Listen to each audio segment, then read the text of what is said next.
ਗਿਆਨ ਧਿਆਨ ਕਿਛ ਕਰਮ ਨ ਜਾਣਾ,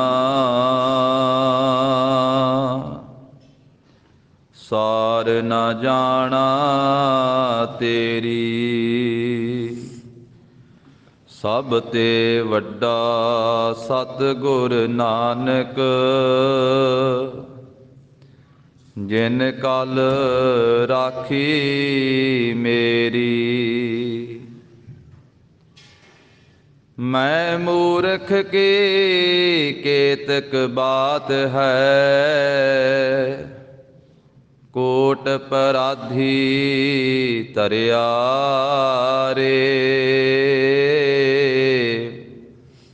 ਗੁਰ ਨਾਨਕ ਜਿਨ ਸੁਣਿਆ ਪੇਖਿਆ, ਸੇ ਫਿਰ ਗਰਭਾਸ ਨਾ ਪਰਿਆ ਰੇ। ਸੋ ਕਹੋ ਟਲ ਗੁਰ ਸੇਵੀਐ, ਅਹਨਿਸ ਸਹਿਜ ਸੁਭਾਏ। ਦਰਸ਼ਨ ਪਰਸੈ ਗੁਰੂ ਕੈ, ਜਨਮ ਮਰਨ ਦੁਖ ਜਾਇ। ਹੋਵੈ ਸਿਫਤ ਖਸਮ ਦੀ, ਨੂਰ ਅਰਸਹੁ ਕੁਰਸਹੁ ਝਟੀਐ।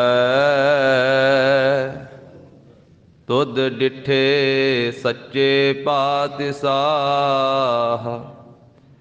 ਮਲ ਜਨਮ ਜਨਮ ਦੀ ਕੱਟੀਐ। ਸੱਜਣ ਸੱਚਾ ਪਾਤਿਸਾਹ, ਸਿਰ ਸਾਹਾਂਦੈ ਸਾਹੋ। ਜਿਸ ਪਾਸ ਬੈਠਿਆ ਸੋਹੀਐ, ਸਭਨਾ ਦਾ ਵੇਸਾਹੋ।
ਵਾਹਿਗੁਰੂ ਜੀ ਕਾ ਖਾਲਸਾ, ਵਾਹਿਗੁਰੂ ਜੀ ਕੀ ਫਤਿਹ। ਜਾਹਰ ਜਹੂਰ ਹਾਜ਼ਰ ਹਜੂਰ, ਸਰਬ ਕਲਾ ਭਰਪੂਰ। ਪਤਿਤ ਪਾਵਨ ਭਗਤ ਵਸ਼ਲ, ਗਰੀਬ ਨਵਾਜ ਅੰਤਰਜਾਮੀ। ਦਸਾਂ ਪਾਤਸ਼ਾਹੀਆਂ ਦੀ ਜੋਤ, ਧੰਨ ਸ੍ਰੀ ਗੁਰੂ ਗ੍ਰੰਥ ਸਾਹਿਬ ਜੀ ਮਹਾਰਾਜ। ਸਤਿਗੁਰਾਂ ਦੀ ਪਾਵਨ ਪਵਿੱਤਰ ਹਜ਼ੂਰੀ ਅੰਦਰ ਜਗਤ ਗੁਰੂ ਧੰਨ ਧੰਨ ਸ੍ਰੀ ਗੁਰੂ ਨਾਨਕ ਦੇਵ ਸਾਹਿਬ ਜੀ ਮਹਾਰਾਜ, ਸਤਿਗੁਰਾਂ ਦੇ ਪਾਵਨ ਅਸਥਾਨ ਗੁਰਦੁਆਰਾ ਸ੍ਰੀ ਬੇਰ ਸਾਹਿਬ ਜੀ ਵਿਖੇ ਗੁਰੂ ਚਰਨਾਂ ਦੀ ਹਾਜ਼ਰੀ ਭਰ ਰਹੀ ਗੁਰੂ ਕੀ ਸਾਜੀ ਨਵਾਜੀ ਹੋਈ ਸਾਧ ਸੰਗਤ ਜੀ, ਸਤਿਗੁਰਾਂ ਨੇ ਰਹਿਮਤ ਕੀਤੀ ਹੈ। ਅੰਮ੍ਰਿਤ ਵੇਲੇ ਤੋਂ ਆਪਣੇ ਅੰਮ੍ਰਿਤਮਈ ਦੀਦਾਰ ਬਖਸ਼ਿਸ਼ ਕੀਤੇ। ਪਾਰ ਬ੍ਰਹਮ ਹੋਆ ਸਹਾਈ, ਕਥਾ ਕੀਰਤਨ ਸੁਖਦਾਈ। ਜਿੱਥੇ ਅੰਮ੍ਰਿਤ ਵੇਲੇ ਪੰਜ ਬਾਣੀਆਂ ਦਾ ਨਿਤਨੇਮ ਹੋਇਆ, ਆਸਾ ਕੀ ਵਾਰ ਦਾ ਕੀਰਤਨ ਸਤਿਗੁਰਾਂ ਦੀ ਪਾਵਨ ਹਜ਼ੂਰੀ ਅੰਦਰ ਹੋਇਆ ਹੈ। ਲੜੀਵਾਰ ਕਥਾ ਦੁਆਰਾ, ਤੁਰ ਕੀ ਬਾਣੀ ਦੁਆਰਾ ਸਤਿਗੁਰੂ ਜੀ ਪਾਵਨ ਉਪਦੇਸ਼ ਬਖਸ਼ਿਸ਼ ਕਰ ਰਹੇ ਹਨ। ਕੀਰਤਨ ਔਰ ਕਥਾ ਇਹ ਸਤਿਗੁਰੂ ਜੀ ਦੀਆਂ ਵੱਡਮੁੱਲੀਆਂ ਦਾਤਾਂ ਹਨ, ਬਖਸ਼ਿਸ਼ਾਂ ਹਨ। ਪਾਰ ਬ੍ਰਹਮ ਹੋਆ ਸਹਾਈ, ਕਥਾ ਕੀਰਤਨ ਸੁਖਦਾਈ। ਆਤਮਿਕ ਸੁਖ ਦੇਣ ਵਾਲੀਆਂ ਸਤਿਗੁਰੂ ਜੀ ਨੇ ਇਹ ਦਾਤਾਂ ਬਖਸ਼ਿਸ਼ ਕੀਤੀਆਂ ਹਨ। ਗੁਰੂ ਕੀ ਬਾਣੀ ਦਾ ਕੀਰਤਨ ਔਰ ਗੁਰੂ ਕੀ ਬਾਣੀ ਦੀ ਕਥਾ। ਗਰੀਬ ਨਵਾਜ ਸਤਿਗੁਰੂ ਜੀ ਅੱਜ ਦਾ ਜੋ ਪਾਵਨ ਉਪਦੇਸ਼ ਬਖਸ਼ਿਸ਼ ਕਰ ਰਹੇ ਹਨ, 898 ਅੰਗ ਤੇ ਇਹ ਪਾਵਨ ਸ਼ਬਦ ਸੋਭਨੀਕ ਹੈ। ਇਸ ਪਾਵਨ ਸ਼ਬਦ ਦੇ ਅੰਦਰ ਸਤਿਗੁਰੂ ਜੀ ਨੇ ਜਿੱਥੇ ਗੁਰੂ ਸਾਹਿਬ ਜੀ ਦੀ ਮਹਿਮਾ ਕਥਨ ਕੀਤੀ ਹੈ, ਉੱਥੇ ਗੁਰੂ ਕੇ ਪਿਆਰੇ, ਪ੍ਰਭੂ ਦੇ ਪਿਆਰੇ ਸੰਤ ਜਨਾਂ ਦੀ ਮਹਿਮਾ ਕਥਨ ਕੀਤੀ ਹੈ। ਕਿਉਂਕਿ ਸਾਧ ਸੰਗਤ ਜੀ, ਗੁਰੂ ਕੀ ਬਾਣੀ ਦੇ ਅੰਦਰ ਪਰਮੇਸ਼ਰ ਵਾਹਿਗੁਰੂ ਜੀ ਦੀ ਮਹਿਮਾ ਵੀ ਹੈ, ਉਸਤਤੀ ਵੀ ਹੈ, ਔਰ ਪਰਮੇਸ਼ਰ ਦਾ ਹੀ ਪ੍ਰਤੱਖ ਸਰੂਪ ਗੁਰੂ ਸਾਹਿਬ ਜੀ ਦੀ ਉਸਤਤੀ ਹੈ, ਮਹਿਮਾ ਹੈ, ਔਰ ਪ੍ਰਭੂ ਦੀ ਬੰਦਗੀ ਕਰਨ ਵਾਲੇ ਗੁਰਸਿੱਖਾਂ ਦੀ, ਸੰਤਾਂ ਦੀ, ਭਗਤਾਂ ਦੀ ਵੀ ਮਹਿਮਾ ਬੇਅੰਤ ਹੈ। ਕਿਤੇ ਮਹਾਰਾਜ ਸਾਹਿਬ ਜੀ ਨੇ ਸਾਧੂ ਕਰਕੇ ਕਥਨ ਕੀਤਾ ਹੈ, ਕਿਤੇ ਸੰਤ ਕਹਿ ਕੇ ਸਤਿਕਾਰਿਆ ਹੈ, ਕਿਤੇ ਭਗਤ ਕਹਿ ਕਰਕੇ ਮਹਾਨ ਮਹਿਮਾ ਕੀਤੀ ਹੈ, ਕਿਤੇ ਗੁਰਮੁਖ ਆਖਿਆ ਹੈ, ਕਿਤੇ ਜੀਵਨ ਮੁਕਤ ਆਖਿਆ ਹੈ। ਅਨੇਕਾਂ ਨਾਵਾਂ ਦੇ ਨਾਲ ਰੱਬ ਦੇ ਪਿਆਰਿਆਂ ਦੀ ਬੰਦਗੀ ਕਰਨ ਵਾਲਿਆਂ ਦੀ ਮਹਾਨ ਹੀ ਮਹਾਨ ਮਹਿਮਾ ਗੁਰੂ ਕੀ ਬਾਣੀ ਦੇ ਅੰਦਰ ਕਥਨ ਕੀਤੀ ਗਈ ਹੈ। ਤਾਂ ਸਤਿਗੁਰੂ ਗਰੀਬ ਨਵਾਜ ਜਿਵੇਂ ਬਖਸ਼ਿਸ਼ ਕਰਦੇ ਹਨ, ਸ਼ਰਧਾ ਭਾਵਨਾ ਸਹਿਤ ਸਰਵਣ ਕਰੀਏ ਜੀ। ਰਾਮ ਕਲੀ ਮਹੱਲਾ ਪੰਜਵਾ। ਰਾਮ ਕਲੀ ਰਾਗ ਹੈ। ਗੁਰੂ ਸਾਹਿਬ ਜੀ ਦੀ ਸਾਰੀ ਬਾਣੀ ਰਾਗਾਂ ਤੇ ਰਾਗਣੀਆਂ ਦੇ ਅੰਦਰ ਹੈ। ਸਾਧ ਸੰਗਤ ਜੀ, ਪਹਿਲਾ ਰਾਗ ਸ੍ਰੀ ਰਾਗ ਹੈ ਤੇ ਅਖੀਰਲਾ 31ਵਾਂ ਰਾਗ ਜੈਜਾਵੰਤੀ ਹੈ। ਸ੍ਰੀ ਰਾਗ ਮਾਝ ਗੌੜੀ, ਇਸੇ ਤਰ੍ਹਾਂ ਆਸਾ ਰਾਗ ਹੈ, ਗੂਜਰੀ, ਦੇਵ ਗੰਧਾਰੀ, ਬਿਹਾਗੜਾ, ਵਡਹੰਸ, ਸੋਰਠ, ਧਨਾਸਰੀ, ਜੈਤਸਰੀ, ਟੋਡੀ, ਬੈਰਾੜੀ, ਤਿਲੰਗ, ਸੂਹੀ, ਬਿਲਾਵਲ, ਗੋਂਡ, ਰਾਮਕਲੀ, ਨਟ ਨਾਰਾਇਣ, ਮਾਲੀ ਗੌੜਾ, ਮਾਰੂ, ਤੁਖਾਰੀ, ਕੇਦਾਰਾ, ਭੈਰਵ, ਬਸੰਤ, ਸਾਰਗ, ਮਲਾਰ, ਕਾਨੜਾ, ਕਲਿਆਣ, ਪ੍ਰਭਾਤੀ ਅਤੇ ਜੈਜਾਵੰਤੀ। ਇਹ 31 ਰਾਗ ਰਾਗਣੀਆਂ ਹਨ। ਇਹਨਾਂ ਵਿੱਚੋਂ ਇਹ ਰਾਮਕਲੀ ਰਾਗ ਹੈ ਔਰ ਇਸ ਦਾ ਸਥਾਨ ਗੁਰੂ ਗ੍ਰੰਥ ਸਾਹਿਬ ਮਹਾਰਾਜ ਜੀ ਦੀ ਬਾਣੀ ਦੇ ਅੰਦਰ 18ਵਾਂ ਸਥਾਨ ਹੈ। ਗੁਰੂ ਸਾਹਿਬ ਜੀ ਨੇ ਰਾਗਾਂ ਵਿੱਚ ਵੀ ਬਾਣੀ ਉਚਾਰਨ ਕੀਤੀ ਹੈ ਤੇ ਰਾਗਾਂ ਤੋਂ ਬਿਨਾਂ ਵੀ ਮਹਾਰਾਜ ਸਾਹਿਬ ਜੀ ਨੇ ਬਾਣੀ ਉਚਾਰੀ ਹੈ। ਜਿਵੇਂ ਇਹ ਰਾਗਾਂ ਦੇ ਵਿੱਚ ਜੋ ਮਹਾਰਾਜ ਨੇ ਬਾਣੀ ਉਚਾਰਨ ਕੀਤੀ ਹੈ, ਇਸੇ ਤਰ੍ਹਾਂ ਰਾਗ ਮੁਕਤ ਵੀ, ਜਿਵੇਂ ਸਹਿਸਕ੍ਰਿਤੀ ਦੇ ਸ਼ਲੋਕ ਹਨ, ਜਿਵੇਂ ਸ਼ਲੋਕ ਵਾਰਾਂ ਤੇ ਵਧੀਕ ਹਨ, ਇਸ ਤਰ੍ਹਾਂ ਗੁਰੂ ਸਾਹਿਬ ਜੀ ਦੀ ਰਾਗਾਂ ਤੋਂ ਇਲਾਵਾ ਵੀ ਬਾਣੀ ਹੈ ਤੇ ਰਾਗਾਂ ਦੇ ਅੰਤਰਗਤ ਵੀ ਬਾਣੀ ਹੈ। ਇਸ ਰਾਗ ਦਾ ਨਾਮ ਰਾਮਕਲੀ ਹੈ। 18ਵਾਂ ਸਥਾਨ ਹੈ ਗੁਰੂ ਕੀ ਬਾਣੀ ਵਿੱਚ ਇਸ ਦਾ। ਮਹੱਲਾ ਪੰਜਵਾ। ਮਹੱਲਾ ਦਾ ਅਰਥ ਹੈ ਸਰੂਪ, ਪਾਤਸ਼ਾਹੀ। ਪੰਜਵੀਂ ਪਾਤਸ਼ਾਹੀ ਧੰਨ ਗੁਰੂ ਨਾਨਕ ਦੇਵ ਸਾਹਿਬ ਮਹਾਰਾਜ ਜੀ ਦਾ ਪੰਜਵਾਂ ਜਾਮਾ ਧੰਨ ਸ੍ਰੀ ਗੁਰੂ ਅਰਜਨ ਦੇਵ ਸਾਹਿਬ ਜੀ ਮਹਾਰਾਜ ਆਪਣੀ ਪਵਿੱਤਰ ਰਸਨਾ ਤੋਂ ਉਚਾਰਨ ਕਰਦੇ ਹਨ। ਇਹ ਲੋਕੇ ਸੁਖ ਪਾਇਆ। ਗਰੀਬ ਨਵਾਜ ਕਹਿੰਦੇ ਜਿਨ੍ਹਾਂ ਨੇ ਗੁਰੂ ਸਾਹਿਬ ਜੀ ਦੀ ਸੰਗਤ ਕੀਤੀ ਹੈ, ਜਿਨ੍ਹਾਂ ਨੇ ਗੁਰੂ ਸਾਹਿਬ ਜੀ ਦੇ ਪਾਸੋਂ ਨਾਮ ਪ੍ਰਾਪਤ ਕਰਕੇ ਨਾਮ ਦੀ ਕਮਾਈ ਕੀਤੀ ਹੈ, ਜਿਨ੍ਹਾਂ ਨੇ ਭਾਈ ਪ੍ਰਭੂ ਦੇ ਪਿਆਰੇ ਸੰਤ ਜਨਾਂ ਦਾ ਸੰਗ ਕੀਤਾ ਹੈ, ਉਹਨਾਂ ਨੂੰ ਕੀ ਫਲ ਪ੍ਰਾਪਤ ਹੋਇਆ ਹੈ? ਇਹ ਲੋਕੇ ਸੁਖ ਪਾਇਆ। ਇਸ ਲੋਕ ਦੇ ਵਿੱਚ ਉਹਨਾਂ ਨੇ ਸੁਖ ਪ੍ਰਾਪਤ ਕੀਤਾ ਹੈ।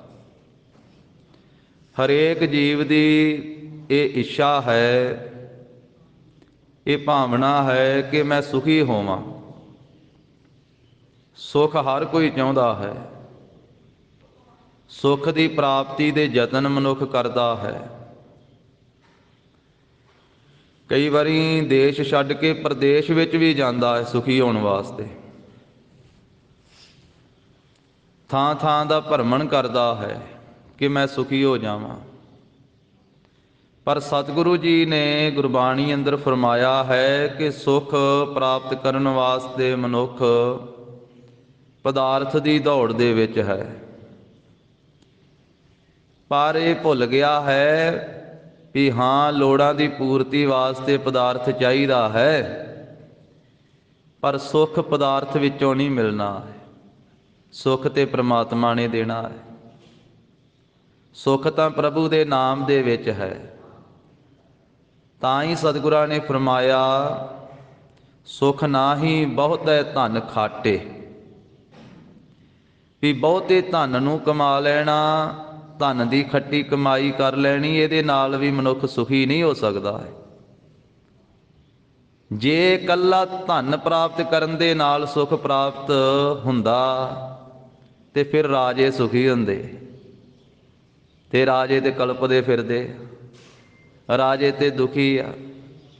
ਸੁਖਮਨੀ ਸਾਹਿਬ ਚ ਮਹਾਰਾਜ ਨੇ ਫਰਮਾਇਆ ਵੀ ਜੇ ਨਾਮ ਤੋਂ ਵਿਛੁੰਨਾ ਹੈ, ਨਾਮ ਤੋਂ ਟੁੱਟਾ ਹੋਇਆ ਹੈ, ਤੇ ਸਾਰੀ ਸ੍ਰਿਸ਼ਟੀ ਦਾ ਵੀ ਭਾਵੇਂ ਰਾਜਾ ਕਿਉਂ ਨਾ ਬਣ ਜਾਵੇ, ਇੱਕ ਸੂਬੇ ਦਾ ਕੀ, ਇੱਕ ਦੇਸ਼ ਦਾ ਕੀ, ਸਾਰੀ ਸ੍ਰਿਸ਼ਟੀ ਦਾ ਵੀ ਰਾਜਾ ਬਣ ਜਾਵੇ, ਨਾਮ ਤੋਂ ਟੁੱਟ ਕਰਕੇ ਦੁਖੀ ਰਹੇਗਾ।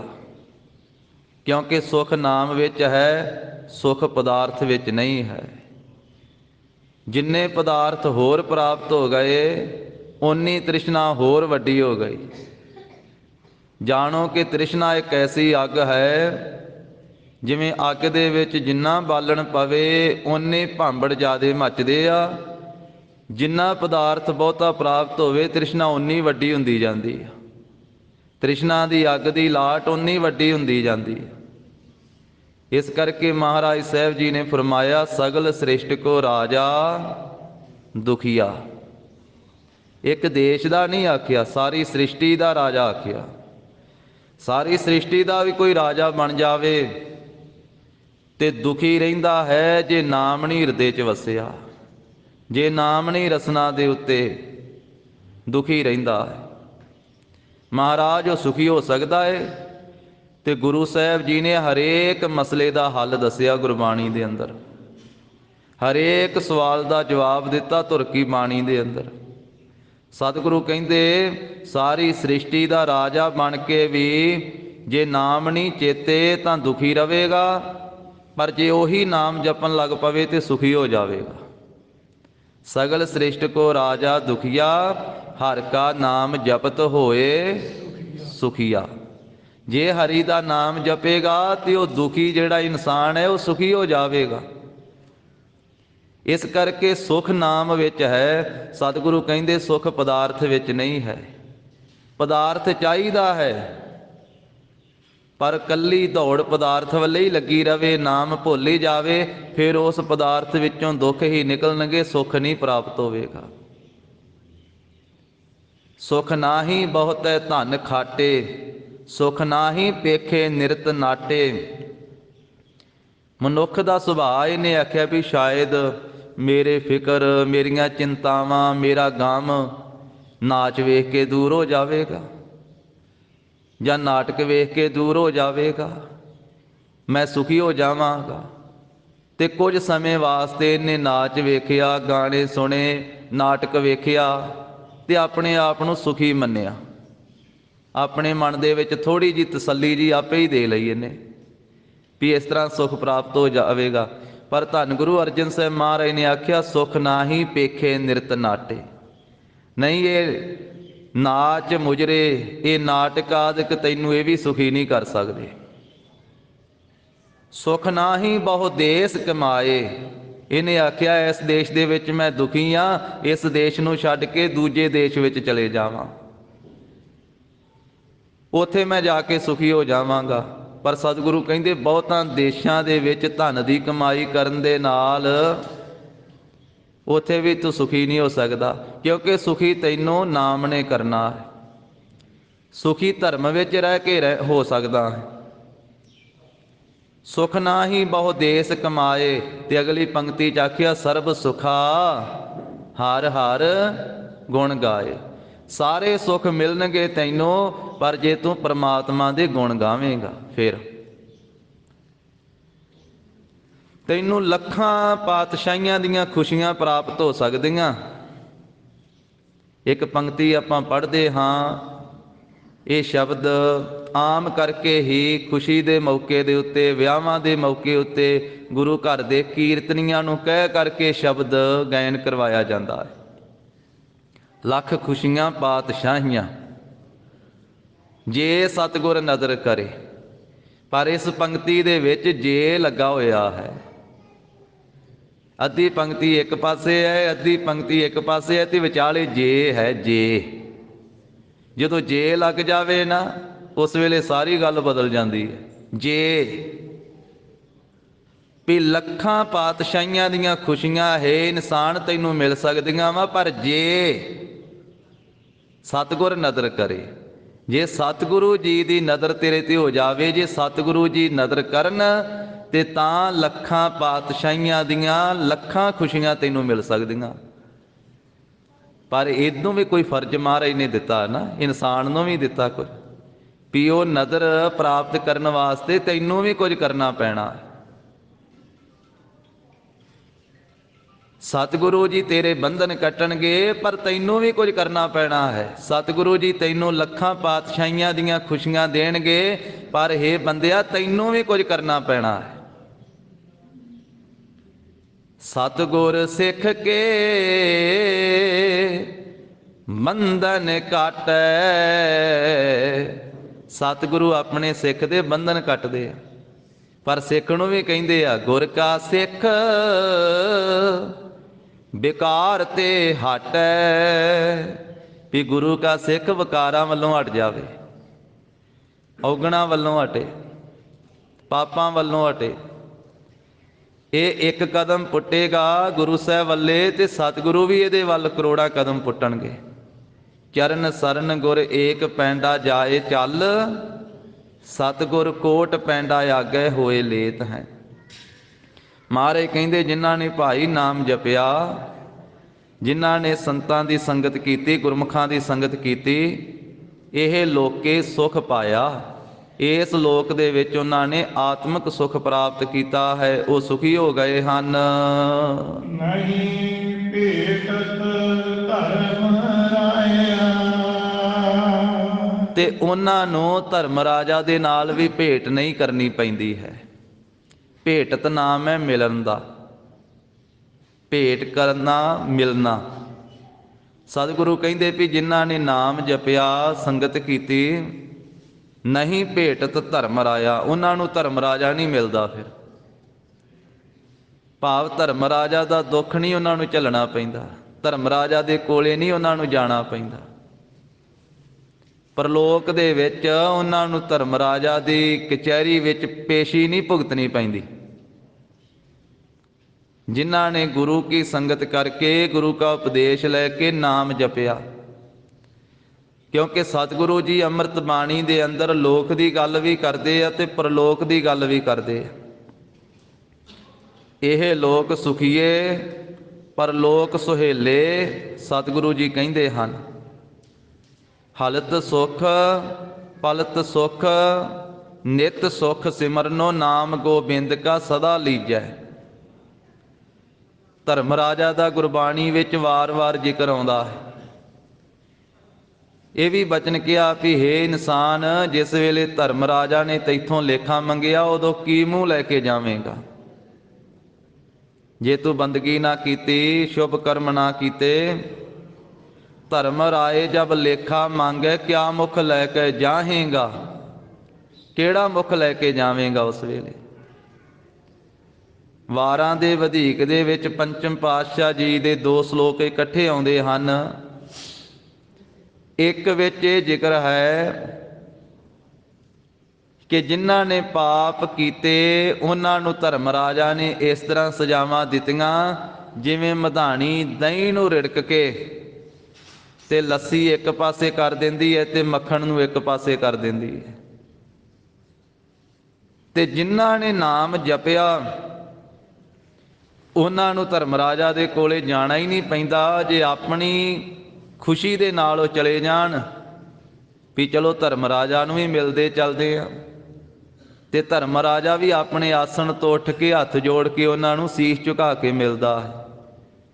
ਤੇ ਇਹ ਗੱਲ ਕਹਿੰਦਾ ਹੈ ਕਿ ਬੰਦਗੀ ਕਰਨ ਵਾਲਿਓ, ਪ੍ਰਭੂ ਦਾ ਨਾਮ ਜਪਣ ਵਾਲਿਓ, ਇੱਥੇ ਤਾਂ ਪਾਪੀ ਆਉਂਦੇ ਸੀ ਲੇਖਾ ਦੇਣ ਵਾਸਤੇ, ਅੱਜ ਤੁਸੀਂ ਚਰਨ ਪਾਏ ਆ ਤੇ ਮੇਰੇ ਇਹ ਜਮਪੁਰੇ ਨੂੰ ਹੀ ਤੁਸੀਂ ਪਵਿੱਤਰ ਕਰ ਦਿੱਤਾ ਹੈ।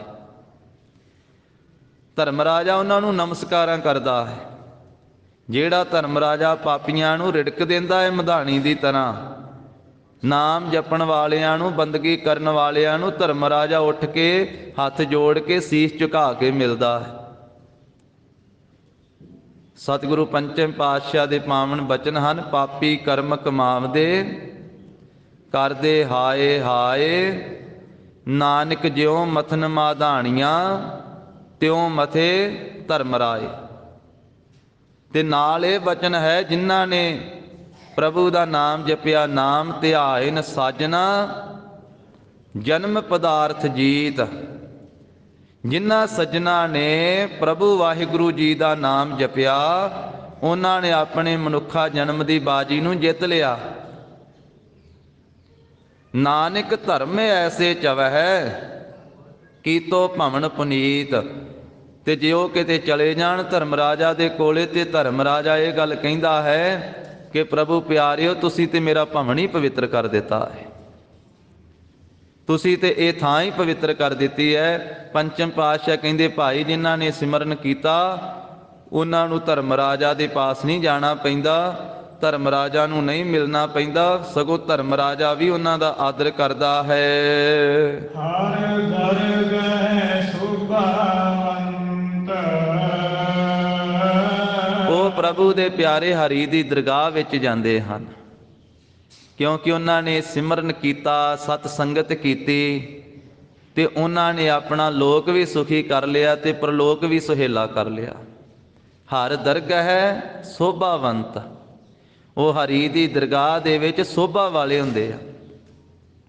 ਉਹਨਾਂ ਗੁਰਮੁਖਾਂ ਨੂੰ ਕਿਹਾ ਜਾ ਸਕਦਾ ਹੈ ਵੀ ਉਹ ਗੁਰਮੁਖ ਆਪਣਾ ਜਨਮ ਸਵਾਰ ਕੇ ਚੱਲੇ ਹਨ। ਐਸੇ ਗੁਰਮੁਖਾਂ ਵਾਸਤੇ ਹੀ ਸ੍ਰੀਮਾਨ ਭਾਈ ਸਾਹਿਬ, ਭਾਈ ਗੁਰਦਾਸ ਸਾਹਿਬ ਜੀ ਨੇ ਆਖਿਆ ਹੈ, ਗੁਰਮੁਖ ਜਨਮ ਸਵਾਰ ਦਰਗਹਿ ਚੱਲਿਆ। ਗੁਰਮੁਖ ਜਨਮ ਸਵਾਰ ਦਰਗਹਿ ਚੱਲਿਆ। ਗੁਰਮੁਖ ਜਨਮ ਸਵਾਰ ਦਰਗਹਿ ਚੱਲਿਆ। ਗੁਰਮੁਖ ਜਨਮ ਸਵਾਰ ਦਰਗਹਿ ਚੱਲਿਆ। ਗੁਰਮੁਖ ਜਨਮ ਸਵਾਰ ਦਰਗਹਿ ਚੱਲਿਆ। ਗੁਰਮੁਖ ਜਨਮ ਸਵਾਰ ਦਰਗਹਿ ਚੱਲਿਆ। ਗੁਰਮੁਖ ਜਨਮ ਸਵਾਰ ਦਰਗਹਿ ਚੱਲਿਆ। ਗੁਰਮੁਖ ਜਨਮ ਸਵਾਰ ਦਰਗਹਿ ਚੱਲਿਆ। ਸੱਚੀ ਦਰਗਹਿ ਜਾਏ ਸੱਚਾ ਪਿੜ ਮੱਲਿਆ। ਸੱਚੇ ਦਰਗਹਿ ਜਾਏ ਸੱਚਾ ਪਿੜ ਮੱਲਿਆ। ਸੱਚੇ ਦਰਗਹਿ ਜਾਏ ਸੱਚਾ ਪਿੜ ਮੱਲਿਆ। ਸੱਚੇ ਦਰਗਹ ਜਾਈ ਸੱਚਾ ਪੀਰ ਮੱਲਿਆ। ਉਹਨਾਂ ਗੁਰਮੁਖਾਂ ਨੂੰ ਮਹਾਰਾਜ ਕਹਿੰਦੇ ਭਾਈ ਧਰਮ ਰਾਜਾ ਦੇ ਪਾਸ ਨਹੀਂ ਜਾਣਾ ਪੈਂਦਾ। ਧਰਮ ਰਾਜਾ ਤੇ ਆਪਣੇ ਜਮਦੂਤਾਂ ਨੂੰ ਇਹ ਗੱਲ ਕਹਿ ਦਿੰਦਾ ਹੈ ਵੀ ਜਿੱਥੇ ਪ੍ਰਭੂ ਦੇ ਪਿਆਰੇ ਸਾਧੂ ਜਨ ਬੰਦਗੀ ਕਰਦੇ ਆ, ਹੇ ਜਮਦੂਤੋ ਤੁਸੀਂ ਉੱਥੇ ਨਹੀਂ ਜਾਣਾ। ਪੰਚਮ ਪਾਤਸ਼ਾਹ ਦਾ ਸ਼ਲੋਕ ਹੈ, ਜਹ ਸਾਧੂ ਗੋਬਿੰਦ ਭਜਨ ਕੀਰਤਨ ਨਾਨਕ ਨੀਤ, ਨਾ ਹਉ ਨਾ ਤੂੰ ਨਹਿ ਛੁਟਹਿ ਨਿਕਟ ਨਾ ਜਾਈਐ ਦੂਤ। ਸਿਮਰਨ ਕਰਨ ਵਾਲੇ ਬੰਦਗੀ ਕਰਨ ਵਾਲਿਆਂ ਦੇ ਜਮਦੂਤੋਂ ਨੇੜੇ ਨਾ ਜਾਇਓ। ਜੇ ਉੱਥੇ ਚਲੇ ਗਏ ਨਾ ਤੁਸੀਂ ਛੁੱਟਣਾ ਤੇ ਨਾ ਮੈਂ ਛੁੱਟਣਾ ਤੇ ਨਾ ਆਪਣੀ ਜਮਪੁਰੀ ਛੁੱਟਣੀ ਆ। ਕਿਉਂਕਿ ਧਰਮ ਰਾਜਾ ਵੀ ਪਰਮੇਸ਼ਰ ਦਾ ਸੇਵਕ ਹੈ, ਉਹਦਾ ਨੌਕਰ ਹੈ, ਵਾਹਿਗੁਰੂ ਦੇ ਹੁਕਮ ਦੇ ਵਿੱਚ ਹੀ ਕਾਰ ਕਰਦਾ ਹੈ ਤੇ ਪਰਮੇਸ਼ਰ ਦਾ ਜਸ ਉਹ ਵੀ ਗਾਉਂਦਾ ਹੈ, ਧਰਮ ਰਾਜਾ ਵੀ ਗਾਉਂਦਾ ਹੈ। ਗਾਵੇ ਰਾਜਾ ਧਰਮ ਦੁਆਰੇ, ਤੋ ਵਾਹਿਗੁਰੂ ਜੀ ਦੇ ਜਸ ਨੂੰ ਗਾਉਣ ਵਾਲਾ ਹੈ ਤੇ ਪਰਮੇਸ਼ਰ ਜੀ ਵੱਲੋਂ ਉਹਦੀ ਡਿਊਟੀ ਲੱਗੀ ਹੋਈ ਹੈ ਲੇਖਾ ਕਰਨ ਦੀ, ਹਿਸਾਬ ਕਿਤਾਬ ਕਰਨ ਦੀ। ਜਿਹੜੇ ਪਰਮੇਸ਼ਰ ਦੇ ਪਿਆਰੇ ਉਹਨਾਂ ਉੱਤੇ ਉਹਦਾ ਜ਼ੋਰ ਨਹੀਂ ਚੱਲਦਾ ਹੈ, ਉਹਨਾਂ ਨੂੰ ਤੇ ਨਮਸਕਾਰਾਂ ਕਰਦਾ ਹੈ।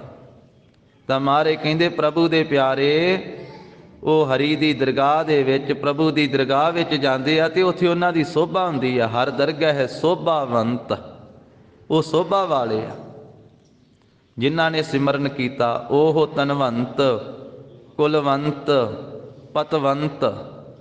ਮਹਾਰਾਜ ਕਹਿੰਦੇ ਅਸਲ ਉਹ ਧਨ ਵਾਲੇ ਆ, ਉਹ ਪਤ ਵਾਲੇ ਆ, ਉੱਚੀ ਕੁਲ ਵਾਲੇ ਆ। ਉਹ ਧਨਵੰਤ, ਕੁਲਵੰਤ, ਪਤਵੰਤ, ਜੀਵਨ ਮੁਕਤ ਜਿਸ ਹਿਰਦੈ ਭਗਵੰਤ। ਜਿਹਦੇ ਹਿਰਦੇ ਵਿੱਚ ਭਗਵੰਤ ਵਸ ਜਾਵੇ ਉਹ ਜੀਵਨ ਮੁਕਤ ਹੈ। ਉਹਦੀ ਸੋਭਾ ਹੁੰਦੀ ਹੈ ਸਦਾ ਵਾਸਤੇ ਦਰਗਾਹ ਦੇ ਵਿੱਚ। ਰੇ ਰੇ ਦਰਗਹ ਕਹੈ ਨਾ ਕੋ, ਆਓ ਬੈਠ ਆਦਰ ਸੁਭ ਦੇਵ। ਪਵਿੱਤਰ ਆਦਰ ਦਿੱਤਾ ਜਾਂਦਾ, ਜੀ ਆਇਆਂ ਆਖਿਆ ਜਾਂਦਾ, ਸਤਿਕਾਰ ਕੀਤਾ ਜਾਂਦਾ ਉਹਨਾਂ ਗੁਰਮੁਖਾਂ ਦਾ। ਫੁਨ ਗਰਭ ਨਾਹੀ ਬਸੰਤ। ਮਹਾਰਾਜ ਕਹਿੰਦੇ ਫੁਨ ਕਹੀਏ ਫੇਰ ਦੁਬਾਰਾ, ਉਹ ਗਰਭ ਦੇ ਵਿੱਚ ਨਹੀਂ ਵਸਦੇ। ਫੁਨ ਗਰਭ ਨਾ ਹੀ ਬਸੰਤ, ਫਿਰ ਉਹਨਾਂ ਨੂੰ ਗਰਭ ਜੂਨੀ ਵਿੱਚ ਨਹੀਂ ਵਸਣਾ ਪੈਂਦਾ ਹੈ। ਜਾਣੇ ਸੰਤ ਕੀ ਮਿਤਰਾਈ। ਮਹਾਰਾਜ ਕਹਿੰਦੇ ਭਾਈ ਜਿਨ੍ਹਾਂ ਨੂੰ ਇਹ ਸਮਝ ਪੈ ਗਈ, ਜਿਨ੍ਹਾਂ ਨੇ ਜਾਣ ਲਈ ਸੰਤ ਕੀ ਮਿਤਰਾਈ, ਸੰਤ ਦੀ ਮਿੱਤਰਤਾ। ਇਹ ਸਾਰਾ ਫਲ ਜਿਹੜਾ ਸੰਤ ਦੀ ਮਿੱਤਰਤਾ ਦਾ ਫਲ ਹੈ, ਜਿਹੜਾ ਵਾਹਿਗੁਰੂ ਜੀ ਦੇ ਸੰਤ ਦੇ ਨਾਲ ਮਿੱਤਰਤਾ ਕਰਦਾ ਹੈ। ਕਿਉਂਕਿ ਦੁਨੀਆ ਮਿੱਤਰਤਾ ਕਰਦੀ ਹੈ ਸੰਸਾਰ ਦੇ ਵਿੱਚ, ਇੱਕ ਦੂਜੇ ਦੇ ਨਾਲ ਮਿੱਤਰਤਾ ਕੀਤੀ ਜਾਂਦੀ ਹੈ ਨਾ, ਦੋਸਤੀ ਪਾਈ ਜਾਂਦੀ ਹੈ। ਇਹ ਸਾਰੇ ਅੱਖਰ ਗੁਰਬਾਣੀ 'ਚ ਮਹਾਰਾਜ ਸਾਹਿਬ ਜੀ ਨੇ ਵਰਤੇ ਹਨ। ਦੋਸਤੀ, ਮਿੱਤਰਤਾ, ਸੱਜਣਤਾਈ। ਪਰ ਗਰੀਬ ਨਵਾਜ ਸਾਹਿਬ ਕਹਿੰਦੇ ਭਾਈ ਜਿਨ੍ਹਾਂ ਨੇ ਸੰਤ ਦੇ ਨਾਲ ਮਿੱਤਰਤਾ ਕੀਤੀ ਹੈ, ਜਿਨ੍ਹਾਂ ਨੇ ਜਾਣੀ ਹੈ, ਸਮਝੀ ਹੈ ਇਹ ਗੱਲ ਸੰਤ ਦੀ ਮਿੱਤਰਤਾ ਦੀ, ਤੇ ਜਿਨ੍ਹਾਂ ਨੇ ਸੰਤ ਨਾਲ ਮਿੱਤਰਤਾ ਕੀਤੀ ਹੈ ਉਹਨਾਂ ਨੂੰ ਫਿਰ ਕੀ ਫਲ ਪ੍ਰਾਪਤ ਹੋਇਆ ਹੈ, ਅਗਲੀ ਪੰਕਤੀ ਵਿੱਚ ਦੱਸਦੇ ਹਨ। ਕਰ ਕਿਰਪਾ ਜਿਨੋ ਹਰਿ ਨਾਮ। ਕਹਿੰਦੇ ਸੰਤ ਨੇ ਕਿਰਪਾ ਕਰਕੇ ਨਾਮ ਦੇ ਦਿੱਤਾ। ਨਾਮ ਪਰਮੇਸ਼ਰ ਦਾ ਹੈ, ਵਾਹਿਗੁਰੂ ਦਾ ਹੈ, ਪਰ ਮਿਲਦਾ ਗੁਰੂ ਸਾਹਿਬ ਦੇ ਰਾਹੀਂ ਹੈ, ਮਿਲਦਾ ਗੁਰੂ ਕੇ ਪਿਆਰੇ ਗੁਰਸਿੱਖਾਂ ਦੇ ਰਾਹੀਂ ਹੈ, ਗੁਰੂ ਕੇ ਪਿਆਰੇ ਸੰਤਾਂ ਦੇ ਰਾਹੀਂ ਹੈ। ਸੰਤ ਦੀ ਸੰਗਤ ਕਰੀਏ ਤੇ ਸੁਭਾਵਕ ਹੀ ਨਾਮ ਚੇਤੇ ਆਉਂਦਾ ਹੈ। ਤਾਂ ਹੀ ਮਹਾਰਾਜ ਨੇ ਆਖਿਆ ਨਾ, ਆਵੇ ਸਾਹਿਬ ਚਿੱਤ ਤੇਰਿਆਂ ਭਗਤਾਂ ਡਿਠਿਆ। ਭਗਤੀ ਕਰਨ ਵਾਲੇ ਦਾ ਦਰਸ਼ਨ ਕਰਾਂਗੇ ਤੇ ਨਾਮ ਚੇਤੇ ਆਵੇਗਾ। ਮਨ ਕੀ ਕੱਟੀਐ ਮੈਲ ਸਾਧ ਸੰਗ ਭੁੱਠਿਆਂ। ਇਸ ਕਰਕੇ ਜਿਨ੍ਹਾਂ ਦੇ ਸੰਦੜਿਆਂ ਦੁਰਮਤ ਵੰਝੈ, ਮਿੱਤਰਿਆ ਸਾਡੜੇ ਸੇਈ। ਹਉ ਟੂੰਡੇਂਦੀ ਜਗ ਸਭਾਇਆ, ਜਨ ਨਾਨਕ ਵਿਰਲੇ ਕੇਈ। ਪਰ ਉਹ ਵਿਰਲੇ ਵਿਰਲੇ ਆ। ਪਦਾਰਥ ਤੇ ਹਰ ਇੱਕ ਨੂੰ ਮਿਲ ਕੇ ਚੇਤੇ ਆ ਜਾਂਦਾ, ਨਾ ਵੀ ਚੇਤੇ ਕਰੀਏ ਤਾਂ ਵੀ ਚੇਤੇ ਆ ਜਾਂਦਾ। ਦੌਲਤ ਚੇਤੇ ਆਉਂਦੀ ਹੈ ਬਿਨਾਂ ਚੇਤੇ ਕੀਤਿਆਂ ਹੀ। ਕੋਈ ਸਮਾਗਮ ਥੋੜਾ ਕਰਨਾ ਪੈਂਦਾ ਹੈ ਕਿਤੇ ਪਦਾਰਥ ਨੂੰ ਚੇਤੇ ਕਰਨ ਵਾਸਤੇ। ਧੀਆਂ ਪੁੱਤਰਾਂ ਨੂੰ, ਸੰਬੰਧੀਆਂ ਨੂੰ, ਸੰਸਾਰ ਨੂੰ ਚੇਤੇ ਕਰਨ ਵਾਸਤੇ ਕੋਈ ਕਥਾ ਕੀਰਤਨ ਨਹੀਂ ਕਰਨਾ ਪੈਂਦਾ ਹੈ। ਸੰਸਾਰ ਤੇ ਹਰ ਵੇਲੇ ਸਿਮਰਤੀ ਦੇ ਵਿੱਚ ਹੈ, ਹਰ ਵੇਲੇ ਚੇਤੇ ਵਿੱਚ ਹੈ। ਜਾਗਦਿਆਂ ਵੀ ਚੇਤੇ ਆਉਂਦਾ, ਸੁੱਤੇ ਪਿਆਂ ਵੀ ਚੇਤੇ ਆਉਂਦਾ। ਪਰ ਮਹਾਰਾਜ ਕਹਿੰਦੇ ਜੇ ਭੁੱਲ ਗਿਆ ਹੈ ਤੇ ਪ੍ਰਮਾਤਮਾ ਭੁੱਲ ਗਿਆ ਹੈ, ਬਾਕੀ ਸਾਰਾ ਕੁਝ ਹੀ ਚੇਤੇ ਹੈ। ਤੇ ਉਹ ਵਾਹਿਗੁਰੂ ਪਰਮੇਸ਼ਰ ਚੇਤੇ ਵਿੱਚ ਨਹੀਂ ਹੈ। ਇਸ ਕਰਕੇ ਕੀਰਤਨ ਵੀ ਪ੍ਰਭੂ ਨੂੰ ਚੇਤੇ ਕਰਨ ਵਾਸਤੇ ਹੈ, ਕਥਾ ਵੀ ਪ੍ਰਭੂ ਨੂੰ ਚੇਤੇ ਕਰਨ ਵਾਸਤੇ ਹੈ। ਤੇ ਜਿਨ੍ਹਾਂ ਦੇ ਚੇਤੇ ਆ ਗਿਆ ਹੈ ਉਹਨਾਂ ਦੀ ਸੰਗਤ ਕਰੀਏ ਤਾਂ ਵੀ ਚੇਤੇ ਆਉਂਦਾ ਹੈ। ਤੇ ਇਸ ਕਰਕੇ ਮਹਾਰਾਜ ਕਹਿੰਦੇ ਆਵੇ ਸਾਹਿਬ ਚਿੱਤ ਤੇਰਿਆਂ ਭਗਤਾਂ ਡਿਠਿਆ। ਤੇ ਇੱਥੇ ਮਹਾਰਾਜ ਸਾਹਿਬ ਜੀ ਨੇ ਕਿਹਾ ਕਰ ਕਿਰਪਾ ਦੀਨੋ ਹਰ ਨਾਮਾ। ਸੰਤ ਦੀ ਮਿੱਤਰਤਾ ਦਾ ਇਹ ਫਲ ਪ੍ਰਾਪਤ ਹੋਇਆ ਵੀ ਸੰਤ ਨੇ ਕਿਰਪਾ ਕੀਤੀ ਤੇ ਨਾਮ ਦਿੱਤਾ। ਸੰਤ ਦੀ ਸੰਗਤ ਕਰਕੇ ਨਾਮ ਪ੍ਰਾਪਤ ਹੁੰਦਾ ਹੈ। ਜਦੋਂ ਕੋਈ ਗੁਰਮੁਖ ਦੀ ਸੰਗਤ ਕਰਦਾ ਹੈ, ਸਾਧੂ ਦੀ ਸੰਗਤ ਕਰਦਾ ਹੈ, ਗੁਰਮੁਖਾਂ ਦੀ ਸੰਗਤ ਕਰਦਾ ਹੈ, ਤੇ ਉਸ ਵੇਲੇ ਸੁਭਾਵਕ ਹੀ ਬਾਣੀ ਪੜ੍ਹਦਾ ਹੈ, ਨਾਮ ਜਪਦਾ ਹੈ। ਸੰਸਾਰੀ ਦੀ ਸੰਗਤ ਕਰੀਏ ਸੰਸਾਰ ਚੇਤੇ ਆਉਂਦਾ ਹੈ, ਵਿਸ਼ਈ ਦੀ ਸੰਗਤ ਕਰੀਏ ਵਿਸ਼ੇ ਚੇਤੇ ਆਉਂਦੇ ਆ, ਨਿਸ਼ਈਆਂ ਦੀ ਸੰਗਤ ਕਰੀਏ ਤੇ ਉਹਨੇ ਕਹਿਣਾ ਥੋੜਾ ਬਹੁਤਾ ਲਾ ਲਾ ਗੱਫਾ, ਜਿਹੜਾ ਕੁਝ ਆਪ ਛਕਦਾ ਉਹੀ ਛਕਾਵੇਗਾ ਨਾ। ਇਸ ਕਰਕੇ ਭਾਈ ਗੁਰਦਾਸ ਸਾਹਿਬ ਜੀ ਨੇ ਆਪਣੀ ਬਾਣੀ ਵਿੱਚ ਬਚਨ ਕੀਤਾ। ਉਹ ਕਹਿੰਦੇ ਵੀ ਸੰਗਤ ਦਾ ਅਸਰ ਹੁੰਦਾ ਹੈ, ਪ੍ਰਭਾਵ ਪੈਂਦਾ ਹੈ। ਅਮਲੀ ਮਿਲਨ ਅਮਲੀਆਂ, ਸੋਫੀ ਸੋਫੀ ਮੇਲ ਕਰਨ ਦੇ। ਸ੍ਰੀਮਾਨ ਭਾਈ ਗੁਰਦਾਸ ਸਾਹਿਬ ਜੀ ਕਹਿੰਦੇ ਵੀ ਅਮਲੀ ਅਮਲੀਆਂ ਦੇ ਕੋਲੇ ਜਾ ਕੇ ਮਿਲਦਾ ਹੈ ਤੇ ਸੋਫੀ ਸੋਫੀ ਨੂੰ ਜਾ ਕੇ ਮਿਲਦਾ ਹੈ। ਤੇ ਇਸ ਕਰਕੇ ਜਿਹੜੀ ਸੰਗਤ ਵਿੱਚ ਮਿਲਦਾ ਹੈ ਤੇ ਉਹ ਕੁਝ ਉਹਨੂੰ ਪ੍ਰਾਪਤ ਹੁੰਦਾ ਹੈ। ਮਨ ਇੱਕ ਪੰਛੀ ਦੀ ਤਰ੍ਹਾਂ ਹੈ। ਕਬੀਰ ਮਨ ਪੰਖੀ ਭਇਓ, ਉੱਡ ਉੱਡ ਦਹਿ ਦੇ ਸਜਾਏ, ਜੋ ਜੈਸੀ ਸੰਗਤ ਮਿਲੈ ਸੋ ਤੈਸੋ ਫਲ ਖਾਏ। ਇਸ ਕਰਕੇ ਕਿਰਪਾ ਤੇ ਗੁਰੂ ਦੀ ਵਰਤਦੀ ਆ, ਕਿਰਪਾ ਤੇ ਪਰਮੇਸ਼ਰ ਦੀ ਵਰਤਦੀ ਆ, ਪਰ ਵਰਤਦੀ ਗੁਰਸਿੱਖਾਂ ਦੇ ਰਾਹੀਂ, ਗੁਰੂ ਕੇ ਪਿਆਰੇ ਸੰਤਾਂ ਦੇ ਰਾਹੀਂ ਆ। ਤਾਂ ਹੀ ਮਹਾਰਾਜ ਨੇ 13ਵੀਂ ਅਸ਼ਟਪਦੀ ਤੇ 13ਵੇਂ ਸ਼ਲੋਕ ਵਿੱਚ ਬਚਨ ਕੀਤਾ ਸੁਖਮਨੀ ਸਾਹਿਬ ਦੇ ਅੰਦਰ, ਸੰਤ ਸਰਨ ਜੋ ਜਨ ਪਰੈ ਸੋ ਜਨ ਉਧਰਨ ਹਾਰ, ਸੰਤ ਕੀ ਨਿੰਦਾ ਨਾਨਕਾ ਬਹੁਰ ਬਹੁਰ ਅਵਤਾਰ। ਜਿੱਥੇ ਗੁਰਬਾਣੀ ਦੇ ਅੰਦਰ ਪ੍ਰਭੂ ਦੀ ਸ਼ਰਨ, ਗੁਰੂ ਕੀ ਸ਼ਰਨ ਦਾ ਜ਼ਿਕਰ ਹੈ, ਉੱਥੇ ਸਾਧ ਸੰਗਤ ਜੀ ਸੰਤ ਸਰਨ ਦਾ ਵੀ ਜ਼ਿਕਰ ਹੈ। ਮਹਾਰਾਜ ਸਾਹਿਬ ਜੀ ਇੱਥੇ ਫਰਮਾਉਂਦੇ ਵੀ ਸੰਤ ਨੇ ਜਿਸ ਵੇਲੇ ਕਿਰਪਾ ਕੀਤੀ, ਦੀਨੋ ਹਰ ਨਾਮਾ, ਤੇ ਫਿਰ ਨਾਮ ਦਿੱਤਾ ਹੈ ਪੂਰਬ ਸੰਜੋਗ ਮਿਲਾਏ। ਇਹ ਪੂਰਬਲੇ ਸੰਜੋਗ ਸੇ, ਪੂਰਬਲੇ ਸੰਜੋਗਾਂ ਕਰਕੇ ਮਿਲਾਪ ਹੋਇਆ, ਸੰਤ ਦੀ ਸੰਗਤ ਹੋਈ, ਫਿਰ ਨਾਮ ਦੇ ਨਾਲ ਮਿਲਾਪ ਹੋਇਆ। ਪੂਰਬਲੇ ਸੰਜੋਗ ਮਹਾਰਾਜ ਕਹਿੰਦੇ ਬੜਾ ਕੰਮ ਕਰਦੇ ਭਾਈ। ਜਿਹੜਾ ਪੂਰਬਲਾ ਸਾਡਾ ਪਿਛਲੇ ਜਨਮਾਂ ਦਾ ਸੰਜੋਗ ਹੈ ਤੇ ਵਿਜੋਗ ਹੈ ਨਾ, ਉਹਦੇ ਕਰਕੇ ਹੀ ਮਿਲਾਪ ਹੁੰਦਾ ਹੈ, ਉਹਦੇ ਕਰਕੇ ਹੀ ਵਿਛੋੜਾ ਹੁੰਦਾ ਹੈ। ਇਹ ਕਰਤਾ ਪੁਰਖ ਦੀ ਰਚੀ ਹੋਈ ਐਸੀ ਰਚਨਾ ਹੈ, ਸੰਜੋਗ ਵਿਜੋਗ ਦੋਏ ਕਾਰ ਚਲਾਵੈ ਹੈ। ਇਹ ਦੋਵੇਂ ਸੰਸਾਰ ਦੀ ਕਾਰ ਚਲਾਉਂਦੇ ਆ। ਜਦੋਂ ਸੰਜੋਗ ਦਾ ਸਮਾਂ ਆਉਂਦਾ ਹੈ ਉਸ ਵੇਲੇ ਮਿਲਾਪ ਹੋ ਜਾਂਦਾ ਹੈ। ਜਿਵੇਂ ਕਿਸੇ ਨੇ ਲੜਕੇ ਲੜਕੀ ਦਾ ਵਿਆਹ ਕਰਨਾ ਹੋਵੇ ਤੇ ਉਦੋਂ ਸੁਭਾਵਕ ਹੀ ਆਪਣੇ ਘਰਾਂ 'ਚ ਇੱਕ ਗੱਲ ਕਹੀ ਜਾਂਦੀ ਨਾ, ਕਹਿੰਦੇ ਵੀ ਜਿੱਥੇ ਸੰਜੋਗ ਹੋਊਗਾ ਉੱਥੇ ਹੋ ਜਾਏਗਾ ਰਿਸ਼ਤਾ। ਜਾਂ ਅਰਦਾਸ ਕਰਾਈ ਜਾਂਦੀ, ਕਹਿੰਦੇ ਜੀ ਇਹਦੇ ਸੰਜੋਗ ਬੱਝੇ ਹੋਏ ਆ, ਅਰਦਾਸ ਕਰ ਦਿਓ ਸੰਜੋਗ ਖੁੱਲ ਜਾਣ। ਉਹ ਬੱਧੇ ਕਿੰਨੇ ਆ? ਤੋ ਇਸ ਕਰਕੇ ਉਹ ਵਾਹਿਗੁਰੂ ਦੇ ਹੁਕਮ ਵਿੱਚ ਹੀ ਸਾਰੀ ਖੇਡ ਵਾ। ਜਿੱਥੇ ਸੰਜੋਗ ਹੈ ਉੱਥੇ ਮਿਲਾਪ ਹੋ ਜਾਣਾ ਹੈ, ਜਦੋਂ ਵਿਜੋਗ ਹੈ ਵਿਛੜ ਜਾਣਾ ਹੈ। ਇੱਕ ਕਿਰਿਆ ਪਰਮੇਸ਼ਰ ਦੀ ਬਣਾਈ ਹੋਈ ਹੈ, ਖੇਡ ਉਹਦੀ ਬਣਾਈ ਹੋਈ ਹੈ। ਇਸ ਕਰਕੇ ਹੁਣ ਸਾਡਾ ਵੀ ਜਿੰਨਿਆਂ ਦਾ ਮੇਲ ਮਿਲਾਪ ਹੋਇਆ, ਕੋਈ ਪੂਰਬਲਾ ਵੀ ਸੰਜੋਗ ਹੈ। ਜਿੰਨੇ ਸਾਡੇ ਪਰਿਵਾਰ ਦੇ ਮੈਂਬਰ ਹਨ, ਮਾਤਾ ਹੈ, ਪਿਤਾ ਹੈ, ਇਸੇ ਤਰ੍ਹਾਂ ਭੈਣ ਭਰਾ ਹਨ, ਪਤੀ ਪਤਨੀ ਆ, ਧੀਆਂ ਪੁੱਤਰ ਵਾ। ਤੇ ਸਤਿਗੁਰੂ ਪੰਚਮ ਪਾਤਸ਼ਾਹ ਨੇ ਆਖਿਆ ਵੀ ਇਹ ਜਿੰਨਾ ਮਿਲਾਪ ਹੈ ਭਾਈ ਪੂਰਬਲੇ ਸੰਜੋਗਾਂ ਕਰਕੇ ਆ। ਪੂਰਬ ਜਨਮ ਕੇ ਮਿਲੇ ਸੰਜੋਗੇ, ਅੰਤਹਿ ਕੋ ਨਾ ਸਹਾਈਏ। ਪੂਰਬਲੇ ਸੰਜੋਗਾਂ ਕਰਕੇ ਮਿਲੇ ਆ, ਪਰ ਅੰਤ ਵੇਲੇ ਇਹਨਾਂ ਚੋਂ ਕਿਸੇ ਨੇ ਸਹਾਈ ਨਹੀਂ ਹੋਣਾ। ਅੰਤ ਵੇਲੇ ਮਹਾਰਾਜ ਕਹਿੰਦੇ ਗੁਰੂ ਪਰਮੇਸ਼ਰ ਸਹਾਈ ਹੁੰਦਾ ਹੈ, ਵਾਹਿਗੁਰੂ ਦਾ ਨਾਮ ਸਹਾਈ ਹੁੰਦਾ ਹੈ। ਤੇ ਕੋਈ ਪੂਰਾ ਸੰਤ ਵੀ ਸਹਾਈ ਹੋ ਜਾਂਦਾ ਹੈ, ਪਰ ਹੋਵੇ ਪੂਰਾ ਉਹ ਸਹਾਈ ਹੋ ਜਾਂਦਾ ਹੈ। ਤਾਂ ਮਹਾਰਾਜ ਨੇ ਆਖਿਆ, ਨਾਨਕ ਕੱਚੜਿਆਂ ਸਿਓ ਤੋੜ, ਢੂੰਡ ਸੱਜਣ ਸੰਤ ਪੱਕਿਆ, ਓਏ ਜੀਵਨ ਦੇ ਵਿਛੜੈ, ਓਏ ਮੋਇਆ ਨਾ ਜਾਹੀ ਛੋੜ। ਇੱਕ ਤਾਂ ਜਿਉਂਦਿਆਂ ਹੀ ਸਾਥ ਛੱਡ ਜਾਂਦੇ, ਪਰ ਇੱਕ ਜਿਹੜੇ ਪੂਰੇ ਆ, ਪੱਕੇ ਆ, ਉਹ ਮਰਨ ਤੋਂ ਮਗਰੋਂ ਵੀ ਸਾਥ ਨਿਭਾਉਂਦੇ ਆ। ਤਾਂ ਮਹਾਰਾਜ ਕਹਿੰਦੇ ਭਾਈ ਸੰਤ ਦੀ ਮਿੱਤਰਤਾ ਦਾ ਫਲ ਹੈ। ਭਗਤ ਕਬੀਰ ਸਾਹਿਬ ਜੀ ਨੇ ਮਿੱਤਰਤਾ ਪਾਈ ਸੰਤਾਂ ਦੇ ਨਾਲ, ਤੇ ਹਰ ਰੋਜ਼ ਸਾਧੂਆਂ ਦੀ ਸੰਗਤ ਕਰਦੇ, ਨਾਮ ਜਪਦੇ, ਤੇ ਮਾਤਾ ਤੰਗ ਹੋ ਗਈ। ਇਹ ਜ਼ਰੂਰੀ ਨਹੀਂ ਹੈ ਵੀ ਕੋਈ ਨਾਮ ਜਪੇ ਤੇ ਸਾਰੇ ਪਰਿਵਾਰਕ ਮੈਂਬਰ ਵੀ ਉਹਦੇ ਤੋਂ ਖੁਸ਼ ਹੋਣ। ਕਈ ਵਾਰੀ ਉਹ ਗਾਲਾਂ ਵੀ ਕੱਢਣ ਲੱਗ ਪੈਂਦੇ ਵੀ ਇਹ ਨਾਮ ਹੀ ਜਪੀ ਜਾਂਦਾ, ਬਾਣੀ ਪੜ੍ਹੀ ਜਾਂਦਾ, ਹੋਰ ਕੋਈ ਕੰਮ ਹੀ ਨਹੀਂ ਕਰਦਾ। ਕਈ ਵਾਰੀ ਘਰ ਵਾਲੇ ਕਿਉਂਕਿ ਸੰਸਾਰੀ ਬਿਰਤੀ ਹੈ, ਤਾਂ ਕਈ ਵਾਰੀ ਉਹ ਤੰਗ ਆ ਜਾਂਦੇ। ਜੇ ਕੋਈ ਘਰ ਦੇ ਵਿੱਚ ਨਾਮ ਜਪਣ ਵਾਲਾ ਹੁਣ ਚਾਹੁੰਦਾ ਨਹੀਂ ਸੰਸਾਰ ਵੀ ਮੇਰੇ ਘਰ ਵਿੱਚ ਕੋਈ ਸੰਤ ਪੈਦਾ ਹੋਵੇ, ਭਗਤ ਕੋਈ ਵਿਰਲਾ ਵਿਰਲਾ ਹੀ ਹੈ ਨਾ, ਤੇ ਜਿਹਦੇ ਘਰ ਵਿੱਚ ਕੋਈ ਸੰਤ ਪੈਦਾ ਹੋ ਜਾਵੇ, ਫਿਰ ਸੰਤ ਨੇ ਤੇ ਸੰਤ ਵਾਲੀ ਗੱਲ ਹੀ ਕਰਨੀ ਹੈ ਨਾ।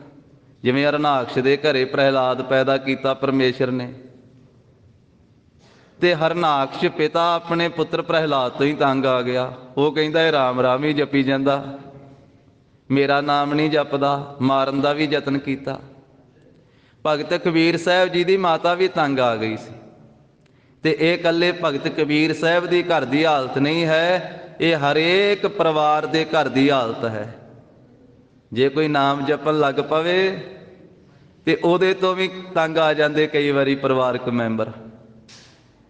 ਉਂਝ ਆਉਣਾ ਨਹੀਂ ਚਾਹੀਦਾ, ਆਉਣਾ ਤੇ ਚਾਹੀਦਾ ਉਹਦੇ ਤੋਂ ਤੰਗ ਵੀ ਜੇ ਕੋਈ ਨਸ਼ਿਆਂ 'ਚ ਲੱਗਾ ਹੈ, ਜੇ ਕੋਈ ਵਿਕਾਰਾਂ 'ਚ ਲੱਗਾ ਹੈ, ਉਹਦੇ ਤੋਂ ਤਾਂ ਤੰਗ ਆਉਣਾ ਸੁਭਾਵਿਕ ਹੈ ਵੀ ਇਹ ਵਿਗੜ ਗਿਆ। ਪਰ ਜਿਹੜਾ ਬੰਦਗੀ ਕਰਨ ਲੱਗੇ, ਨਿਤਨੇਮ ਕਰਨ ਲੱਗੇ, ਸੇਵਾ ਸਿਮਰਨ ਕਰਨ ਲੱਗੇ, ਕਈ ਵਾਰੀ ਸੰਸਾਰੀ ਇਨਸਾਨ ਐਸੇ ਧੀ ਪੁੱਤਰ ਤੋਂ ਵੀ ਤੰਗ ਹੋ ਜਾਂਦੇ। ਭਗਤ ਕਬੀਰ ਸਾਹਿਬ ਜੀ ਦੀ ਮਾਤਾ ਉਹ ਦੁਖੀ ਹੋ ਗਈ ਸੰਸਾਰਕ ਤਲ ਦੇ ਉੱਤੇ, ਸੰਸਾਰਕ ਤਲ ਦੇ ਉੱਤੇ, ਤੇ ਕਹਿੰਦੀ ਵੀ ਮੇਰਾ ਪੁੱਤਰ ਕਬੀਰ ਤੇ ਵਿਗੜ ਗਿਆ। ਵਿਗੜ ਕਿਵੇਂ ਗਿਆ? ਕਹਿੰਦੀ ਇਹ ਤਾਂ ਸੰਤਾਂ ਦੀ ਸੰਗਤ ਹੀ ਕਰੀ ਜਾਂਦਾ, ਇਹ ਤਾਂ ਸਾਧੂਆਂ ਨੂੰ ਘਰੇ ਲੈ ਆਉਂਦਾ, ਤੇ ਸਾਨੂੰ ਕਹਿੰਦਾ ਹੈ ਵੀ ਤੁਸੀਂ ਦਾਣੇ ਚੱਬ ਕੇ ਗੁਜ਼ਾਰਾ ਕਰ ਲਓ, ਭੁੱਜੇ ਛੋਲੇ ਉਹ ਚੱਬ ਕੇ ਗੁਜ਼ਾਰਾ ਕਰ ਲਓ, ਜਿਹੜੇ ਪ੍ਰਸ਼ਾਦੇ ਪੱਕੇ ਆ ਉਹ ਸਾਧੂਆਂ ਨੂੰ ਛਕਾ ਦਈਏ ਆਪਾਂ। ਇਹ ਕਬੀਰ ਕਹਿੰਦਾ ਹੈ ਆਪਾਂ ਭੁੰਜੇ ਹੀ ਲੰਮੇ ਪੈ ਜਾਂਦੇ ਆ, ਇਹ ਜਿਹੜੇ ਮੰਜੇ ਆ ਇਹਨਾਂ ਉੱਤੇ ਨਾਮ ਜਪਣ ਵਾਲਿਆਂ ਨੂੰ ਕਰ ਦਈਏ ਬਿਰਾਜਮਾਨ, ਇਹਨਾਂ ਨੂੰ ਪਾ ਦਈਏ। ਤੇ ਇਹਨੇ ਤਾਂ ਹੁਣ ਤਾਣੀ ਉਣਨੀ ਵੀ ਛੱਡ ਦਿੱਤੀ ਆ। ਤਾਂ ਇਸ ਤਰੀਕੇ ਦੇ ਨਾਲ ਮਾਤਾ ਕਹਿਣ ਲੱਗੀ ਮੇਰਾ ਮੁੰਡਾ ਜਿਹੜਾ ਇਹ ਕਬੀਰ ਹੈ ਨਾ, ਇਹ ਵਿਗੜ ਗਿਆ, ਇਹ ਵਿਗੜ ਗਿਆ। ਸੁਨਹੁ ਜਿਠਾਨੀ ਸੁਨਹੁ ਦਿਰਾਨੀ, ਅਚਰਜ ਏਕ ਭਇਓ, ਸਾਤ ਸੂਤ ਇਨ ਮੁੰਡੀਏ ਖੋਏ, ਮੁੰਡਿਆ ਕਿਉਂ ਨਾ ਮੋਇਓ। ਇੱਥੋਂ ਤੀ ਕਹਿ ਦਿੱਤਾ ਵੀ ਇਹ ਮੁੰਡਾ ਮਰਦਾ ਕਿਉਂ ਨਹੀਂ, ਵੀ ਇਹ ਸਾਧੂਆਂ ਦੀ ਸੰਗਤ ਕਰਦਾ। ਤੇ ਕਬੀਰ ਸਾਹਿਬ ਦੀ ਮਾਤਾ ਨੇ ਇਹ ਨਹੀਂ ਆਖਿਆ ਵੀ ਇਹ ਸਾਧੂਆਂ ਦੀ, ਉਹਨੇ ਤਾਂ ਸਿੱਧਾ ਇਹੀ ਆਖਿਆ ਇਹ ਵਿਗੜਿਆਂ ਦੀ ਸੰਗਤ ਕਰਦਾ, ਵੀ ਜਿਹੜੇ ਵਿਗੜੇ ਫਿਰਦੇ ਆ ਨਾ ਉਹਨਾਂ ਦੀ ਸੰਗਤ ਕਰਦਾ ਏ। ਤੇ ਕਬੀਰ ਸਾਹਿਬ ਨੇ ਫਿਰ ਆਖਿਆ ਹਾਂ ਮਾਤਾ ਤੇਰਾ ਕਬੀਰ ਵਿਗੜ ਗਿਆ, ਪਰ ਵਿਗੜਿਆ ਪਤਾ ਕਿਸ ਤਰ੍ਹਾਂ? ਇਹ ਸੰਸਾਰ ਦੀ ਤਰ੍ਹਾਂ ਨਹੀਂ ਵਿਗੜਿਆ। ਸੰਸਾਰ ਦੇ ਲੋਕ ਵਿਗੜਦੇ ਆ ਕੁਸੰਗਤ ਕਰਕੇ, ਕੋਈ ਨਸ਼ਿਆਂ ਦੇ ਵਿੱਚ ਲੱਗ ਜਾਂਦਾ ਵਿਗੜ ਜਾਂਦਾ, ਕੋਈ ਵਿਕਾਰਾਂ ਵਿੱਚ ਲੱਗ ਜਾਂਦਾ ਵਿਗੜ ਜਾਂਦਾ, ਕੋਈ ਚੋਰੀਆਂ ਜਾਰੀਆਂ ਤੇ ਠੱਗੀਆਂ ਕਰਦਾ ਇਸ ਤਰ੍ਹਾਂ ਵਿਗੜ ਜਾਂਦਾ। ਪਰ ਮਾਂ ਤੇਰਾ ਪੁੱਤ ਕਬੀਰ ਵਿਗੜਿਆ ਸਾਧੂਆਂ ਦੀ ਸੰਗਤ ਕਰਕੇ, ਨਾਮ ਜਪਣ ਵਾਲਿਆਂ ਦੀ ਸੰਗਤ ਕਰਕੇ।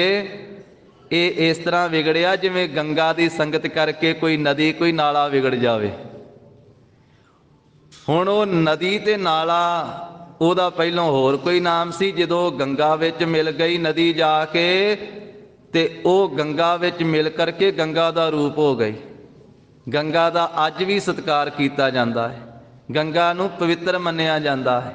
ਸਨਾਤਨ ਮਤ ਦੇ ਵਿੱਚ ਗੰਗਾ ਨੂੰ ਤੀਰਥ ਮੰਨਿਆ ਜਾਂਦਾ ਹੈ। ਤੇ ਜਿਹੜਾ ਵੀ ਨਦੀਆਂ ਨਾਲਿਆਂ ਦਾ ਪਾਣੀ ਜਾ ਕੇ ਗੰਗਾ ਵਿੱਚ ਪੈ ਗਿਆ, ਉਹ ਗੰਗਾ ਦਾ ਰੂਪ ਹੋ ਗਿਆ। ਗੁਰੂ ਰਾਮਦਾਸ ਸਾਹਿਬ ਜੀ ਦਾ ਇੱਕ ਬਚਨ ਆਉਂਦਾ ਗੁਰੂ ਕੀ ਬਾਣੀ ਦੇ ਵਿੱਚ, ਮਹਾਰਾਜ ਕਹਿੰਦੇ ਜਿਉ ਮੀਂਹ ਹੈ ਉੱਠੈ ਗਲੀਆਂ ਨਾਲਿਆਂ ਟੋਭਿਆਂ ਕਾ ਜਲ, ਜਾਏ ਪਵੈ ਵਿੱਚ ਸੁਰਸਰੀ, ਸੁਰਸਰੀ ਮਿਲਤ ਪਵਿੱਤਰ ਪਾਵਨ ਹੋਏ ਜਾਵੇ। ਗੁਰੂ ਰਾਮਦਾਸ ਸਾਹਿਬ ਜੀ ਨੇ ਆਖਿਆ ਸੁਰਸਰੀ ਨਾਮ ਗੰਗਾ ਦਾ ਹੈ, ਵੀ ਨਦੀਆਂ ਦਾ ਨਾਲਿਆਂ ਦਾ ਪਾਣੀ ਜਦੋਂ ਟੋਭਿਆਂ ਦਾ ਪਾਣੀ ਜਾ ਕੇ ਗੰਗਾ 'ਚ ਮਿਲ ਗਿਆ, ਉਹਦੇ ਪ੍ਰਵਾਹ ਵਿੱਚ ਮਿਲ ਕੇ ਤੇ ਉਹ ਪਵਿੱਤਰ ਪਾਵਨ ਹੋ ਗਿਆ। ਕਬੀਰ ਸਾਹਿਬ ਕਹਿੰਦੇ ਮਾਤਾ ਤੇਰਾ ਪੁੱਤਰ ਕਬੀਰ ਇਸ ਤਰ੍ਹਾਂ ਵਿਗੜਿਆ ਜਿਵੇਂ ਗਲੀਆਂ ਨਾਲਿਆਂ ਟੋਭਿਆਂ ਦਾ ਜਲ ਗੰਗਾ 'ਚ ਪੈ ਕੇ ਵਿਗੜ ਜਾਵੇ। ਪਹਿਲਾ ਰੂਪ ਉਹਦਾ ਨਹੀਂ ਰਹਿੰਦਾ ਉਸ ਪਾਣੀ ਦਾ, ਪਰ ਗੰਗਾ ਵਿੱਚ ਮਿਲ ਕਰਕੇ ਉਹਦੀ ਕਦਰ ਘਟੀ ਨਹੀਂ, ਵੱਧ ਗਈ, ਪਵਿੱਤਰ ਹੋ ਗਿਆ। ਤੇ ਕਬੀਰ ਸਾਧੂਆਂ ਦੀ ਸੰਗਤ ਵਿੱਚ ਮਿਲ ਕਰਕੇ ਇਹ ਵੀ ਵਿਗੜ ਗਿਆ। ਗੰਗਾ ਕੈ ਸੰਗ ਸਲਤਾ ਬਿਗਰੇ, ਸੋ ਸਲਤਾ ਗੰਗਾ ਹੋਏ ਨਿਬਰੀ, ਬਿਗੜਿਓ RAM ਕਬੀਰ ਦੁਹਾਈ, ਸਾਚ ਭਇਓ ਅਨ ਕਤਹਿ ਨਾ ਜਾਈ। ਇਹ ਕਬੀਰ ਵਿਗੜ ਗਿਆ ਹੈ ਪਰ ਸੱਚ ਦਾ ਰੂਪ ਹੋ ਗਿਆ ਹੈ। ਹੁਣ ਮਾਤਾ ਮਨ ਇੱਧਰ ਉੱਧਰ ਸੱਜੇ ਖੱਬੇ ਨਹੀਂ ਜਾਂਦਾ ਹੈ। ਚੰਦਨ ਕੈ ਸੰਗ ਤਰਬਰ ਬਿਗਰਿਓ, ਸੋ ਤਰਵਰ ਚੰਦਨ ਹੋਏ ਨਿਬਰਿਓ। ਜਿਵੇਂ ਚੰਦਨ ਦਾ ਸੰਗ ਕਰਕੇ ਦਰਖਤ ਦਾ ਸੁਭਾਅ ਵਿਗੜ ਗਿਆ, ਪਰ ਉਹ ਦਰਖਤ ਚੰਦਨ ਦਾ ਰੂਪ ਹੋ ਗਏ। ਪਾਰਸ ਕੈ ਸੰਗ ਤਾਂਬਾ ਬਿਗਰਿਓ, ਸੋ ਤਾਂਬਾ ਕੰਚਨ ਹੋਏ ਨਿਬਰਿਓ। ਸੰਤਨ ਸੰਗ ਕਬੀਰਾ ਬਿਗਰਿਓ, ਸੋ ਕਬੀਰ ਰਾਮੈ ਹੋਏ ਨਿਬਰਿਓ। ਆਖਿਆ ਮਾਂ ਸੰਤਾਂ ਦਾ ਸੰਗ ਕਰਕੇ ਕਬੀਰ ਵਿਗੜ ਤਾਂ ਗਿਆ, ਪਰ ਹੁਣ ਰਾਮ ਦਾ ਰੂਪ ਉਹ ਨਿਬੜਿਆ। ਹੁਣ ਉਹ ਕਬੀਰ ਨਹੀਂ ਰਹਿ ਗਿਆ ਪਹਿਲਾਂ ਵਾਲਾ।